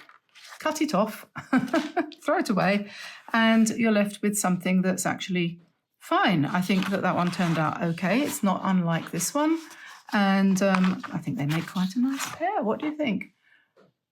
Yeah, I mean, this is easy peasy work. And I sincerely hope that you give it a try, because I know that you're going to enjoy it. I've resisted making mandalas for a very long time. Oh, that makes me suddenly think of something.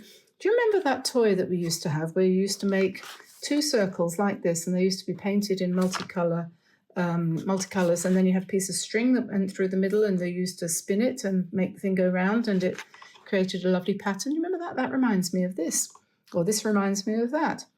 Anyway, yeah, that's an interesting thing, isn't it? Just goes to show how far wrong you can go and how simple a solution is. Just cut it out. So I'll leave you with that thought, and have fun, and I'll see you again soon. So bye everybody. Bye bye for now.